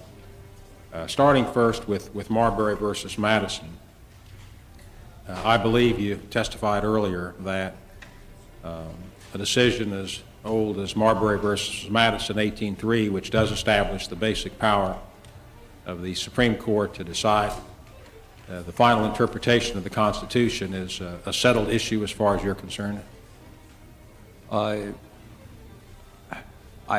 said, Senator, it's a pillar of our system. I don't want to say that anything is a settled issue as far as I'm concerned. If somebody wants to come in and challenge Marbury versus Madison, I'll listen to them. But it is obviously a pillar of our current system. Whether I would be likely to kick away Marbury versus Madison, given not only what I've just said, but also what I've said concerning my respect for the principle of stare decisis, I think you'll have to judge on the basis of my record as a judge in the Court of Appeals, and your judgment as to whether I am, I suppose, on that issue sufficiently intemperate or extreme. But I really don't want to say, with respect to any decision, that I would not listen to a litigant who wants to challenge it.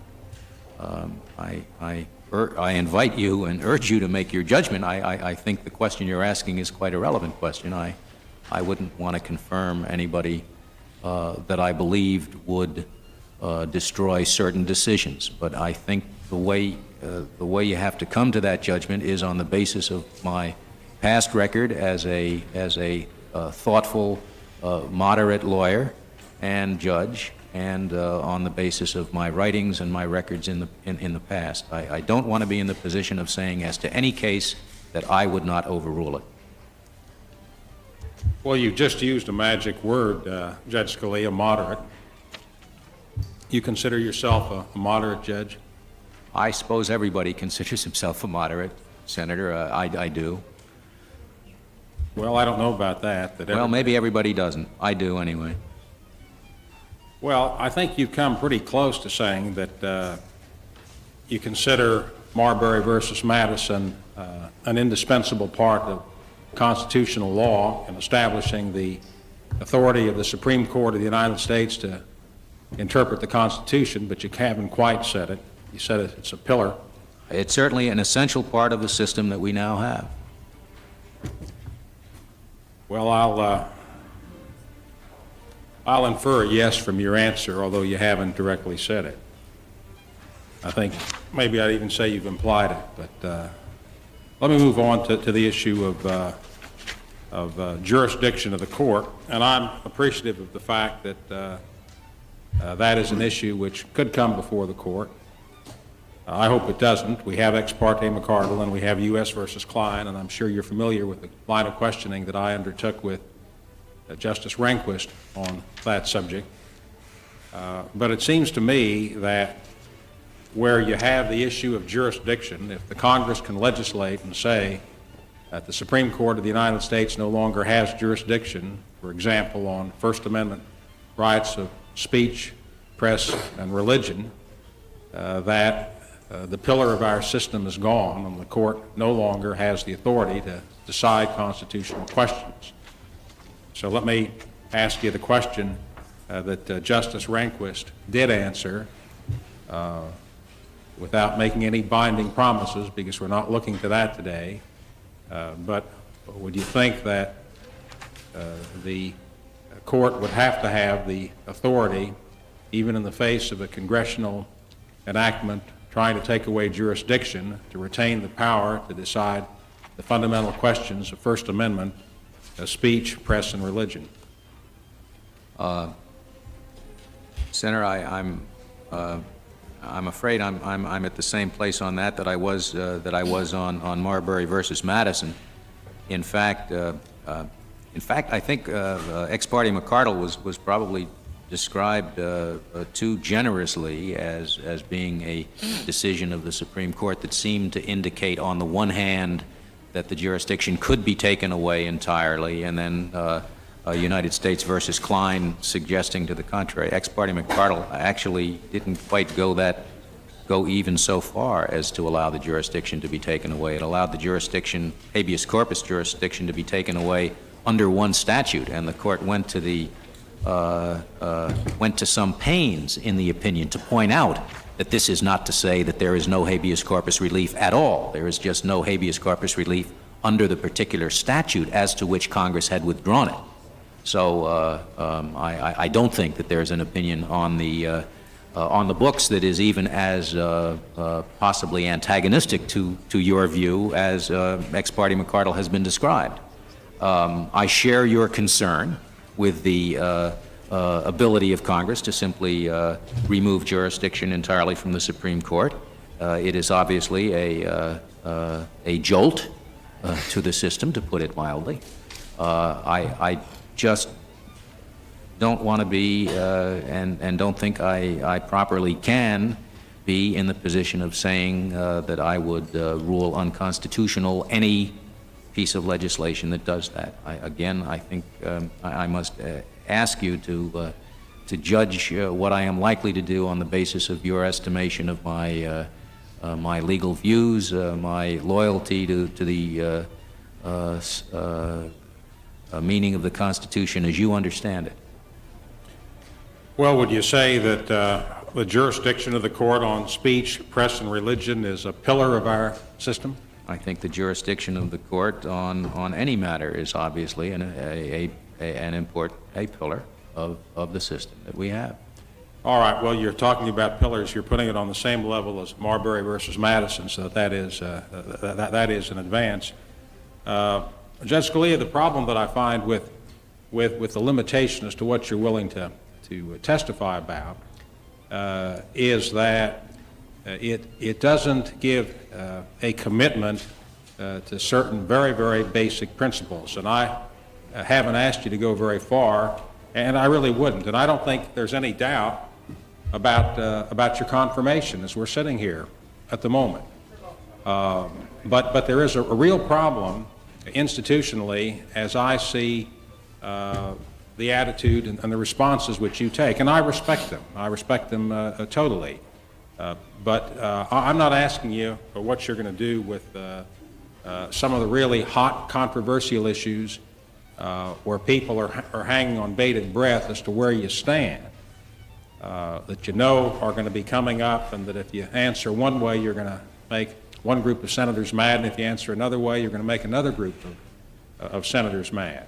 I'm going on Marbury versus Madison and jurisdiction of the court to real pillars that the building falls down. And the question I have for you is, how does a senator make a judgment on what a nominee to the Supreme Court is going to do if we don't get really categorical answers to fundamental questions like that? I think it's very hard, Senator, when you're dealing with someone that doesn't have a track record, where you can't read that individual's opinions in the past, dealing with the important features of the Constitution and of statutes, seeing how that person deals with the materials, seeing that person's veneration for the important principles that you're concerned about.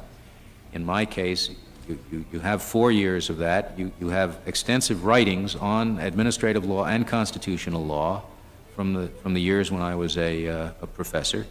You have testimony and statements that I made when I was in the executive branch. I am as sympathetic to your problem as you've said you are to mine. I think, at least in the present circumstances, as I see my responsibilities anyway, my problem with answering the easy question, Senator, is that what's an easy question for you may be a hard question for somebody else. And as I commented earlier, it's not a slippery slope, it's a precipice. Marbury versus Madison, we all agree about. Jurisdiction of the court, it goes from one to the next, and I'm very unable to say this is the line where it suddenly has become a doubtful question. That indeed is prejudicing future litigants who should be able to come up and argue that we have seen, Plessy versus Ferguson might have been considered a settled question at one time, but a litigant should have been able to come in and say it's wrong, and get a judge who had not committed himself to a committee as a condition of his confirmation to adhering to it. That's what I'm struggling with, and I hope you have enough material to judge my reasonableness and my fidelity to the Constitution to assure you that on matters that you consider rock bed and that are rock bed, I would not pull the structure down. Well, suppose someone wanted to litigate, and let me give you an absurd proposition. Suppose someone wanted to litigate your responsibility under your oath to uphold the Constitution. Would you hear litigants on that question? I will hear a litigant on, well, I will hear a litigant in my present court on any question, Senator, and I've heard some fairly far-out arguments. In the Supreme Court, I won't have to do that because we have some option as to whether we decide to take a case or not. But in theory, I think I have to make myself available to any argument. Well, let me ask the absurd question one more step closer. If you're confirmed, will you take an oath to uphold the Constitution? I certainly will. Well, of course you will.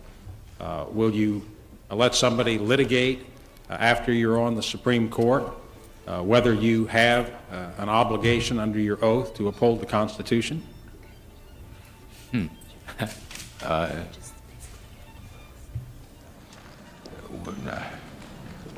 I think you've finally gone over the edge of absurdity so much that I have to say, of course not. Well, wonderful. Then we've gotten the finale. I'm on the precipice, you're telling me now. No, right? no, you, that's a finite answer, and that's a conclusive answer, and that's a commitment. As I review the answers by Supreme Court justice nominees, there has been carved out a large range of exception where nominees simply do not answer questions.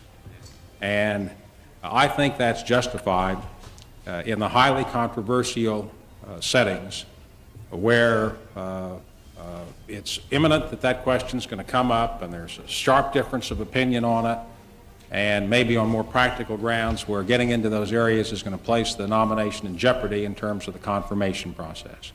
But I believe very firmly that if you're talking about the issues we've discussed so far, Marbury versus Madison, the authority of the court, or the jurisdictional issue, that we really ought to be able to have those answered positively and in terms of commitment. But your failure to answer it is not going to cause me to vote against you. Well, I hope not, but I don't want you to think less of me for failure to answer. I've thought about this issue a long time because the one thing you know is going to come up in every judicial confirmation hearing, in particular Supreme Court confirmation hearing, is this issue of what questions can you answer, and it is a constant problem. And I realize that some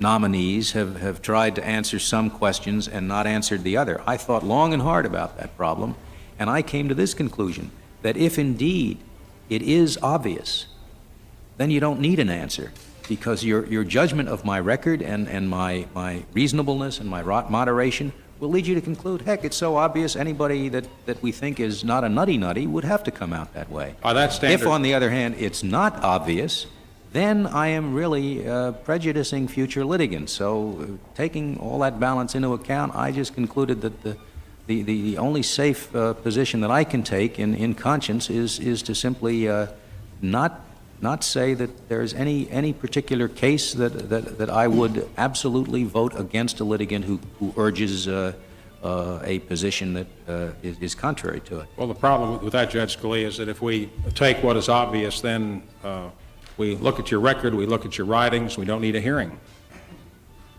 Well, no, I think you have to look at my writings and ask me about my writings and test those writings to see what I meant about some elements of them.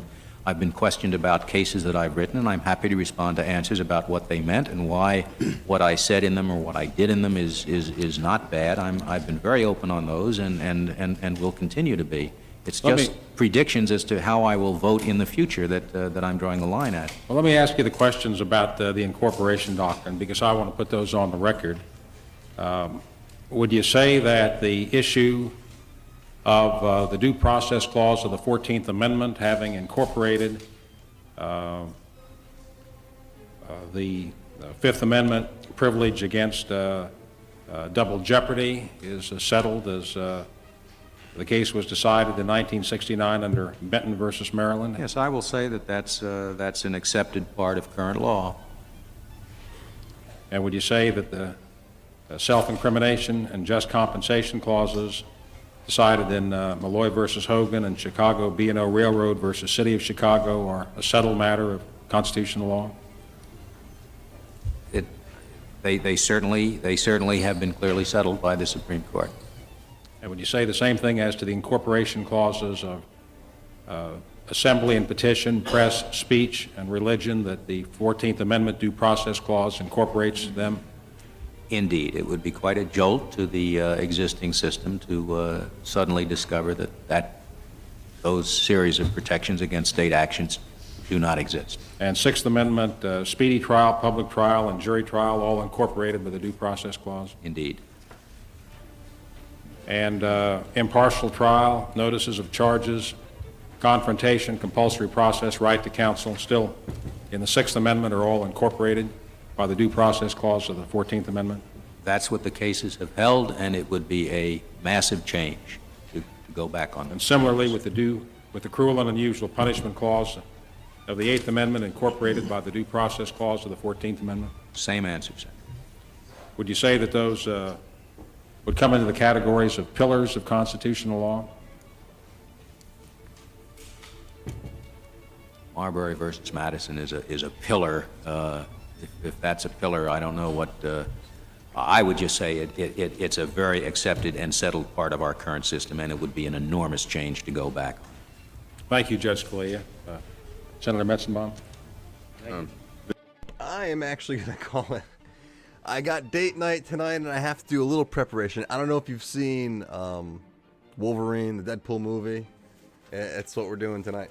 But just to recap, we got some good answers from Scalia. They really started out with federal versus state. What reigns supreme when there's conflicting laws? And of course, Scalia said, well, federal law rules, especially when the legislature goes ahead and carves out the area that they're looking to rule on. Some First Amendment questions about death row and antitrust, and his answer for antitrust was pretty much, it's like, I don't know antitrust. I didn't really study antitrust that hard in law school. It escaped me. It's kind of funny because he's one of the most revered judges ever, and to hear him give the old I don't know answer it's kind of funny. Kennedy asked questions. Somebody asked in the chat about Roe versus Wade, right? Because, and they're like, why was Kennedy burrowing down on it so much? It's because, the Democrats, they wanted to make sure, they were just doing their best to make sure that Roe versus Wade stayed what they would have liked to consider settled constitutional doctrine. But as you know, a couple years ago, it was overturned in the Dobbs decision, which gave, the states the power to regulate, not the federal government. So that's the big difference. Affirmative action came up, but it wasn't as central a role as it was in the Clarence Thomas confirmation, because Clarence Thomas is someone who admittedly benefited from affirmative action, but had philosophically had a change of heart and really believed in more of a meritocracy by the time his confirmation hearing came along. Death penalty came up. Grassley got angry. I got to go back and see what really triggered Grassley. That's what I wrote there. And then the Freedom of Information Act, which is interesting because, government and transparency, I don't know if that was if it's a conservative principle, but I would have guessed that Scalia would have been a fan of Freedom of Information Act. But as someone who I think was a judge in the DC circuit, which oversees a lot of administrative law, he thought that it could be used to bog down and burden government agencies and slow them down from what they should be doing. Listen, they're not doing what they should be doing, and they're not doing FOIA requests either. So it's kind of like, it doesn't matter. We'll be doing more, maybe tomorrow, definitely Monday if you haven't had any interest in the hearings. It gets into more of a Jerry Springer Maury feel, I think, with the Anita Hill, who accuses Thomas of, well, I guess we'll find out together. It's some sort of sexual harassment. Yes, as I say, knowledge is power. Subscribe for more. Thank you, everybody, for coming in and joining me. If you haven't already, hit the subscribe button. It does help. We are in an uphill battle against an algorithm that doesn't favor conservative content for some reason. Maybe we'll do a lot. Maybe like with RGB and the Anita Hill hearing, it will just skyrocket. We'll see. But if that's everything, I think it is. Yeah, I'll see you all tomorrow or Monday. So thank you. Thank you so much. Be well. We'll talk to you soon.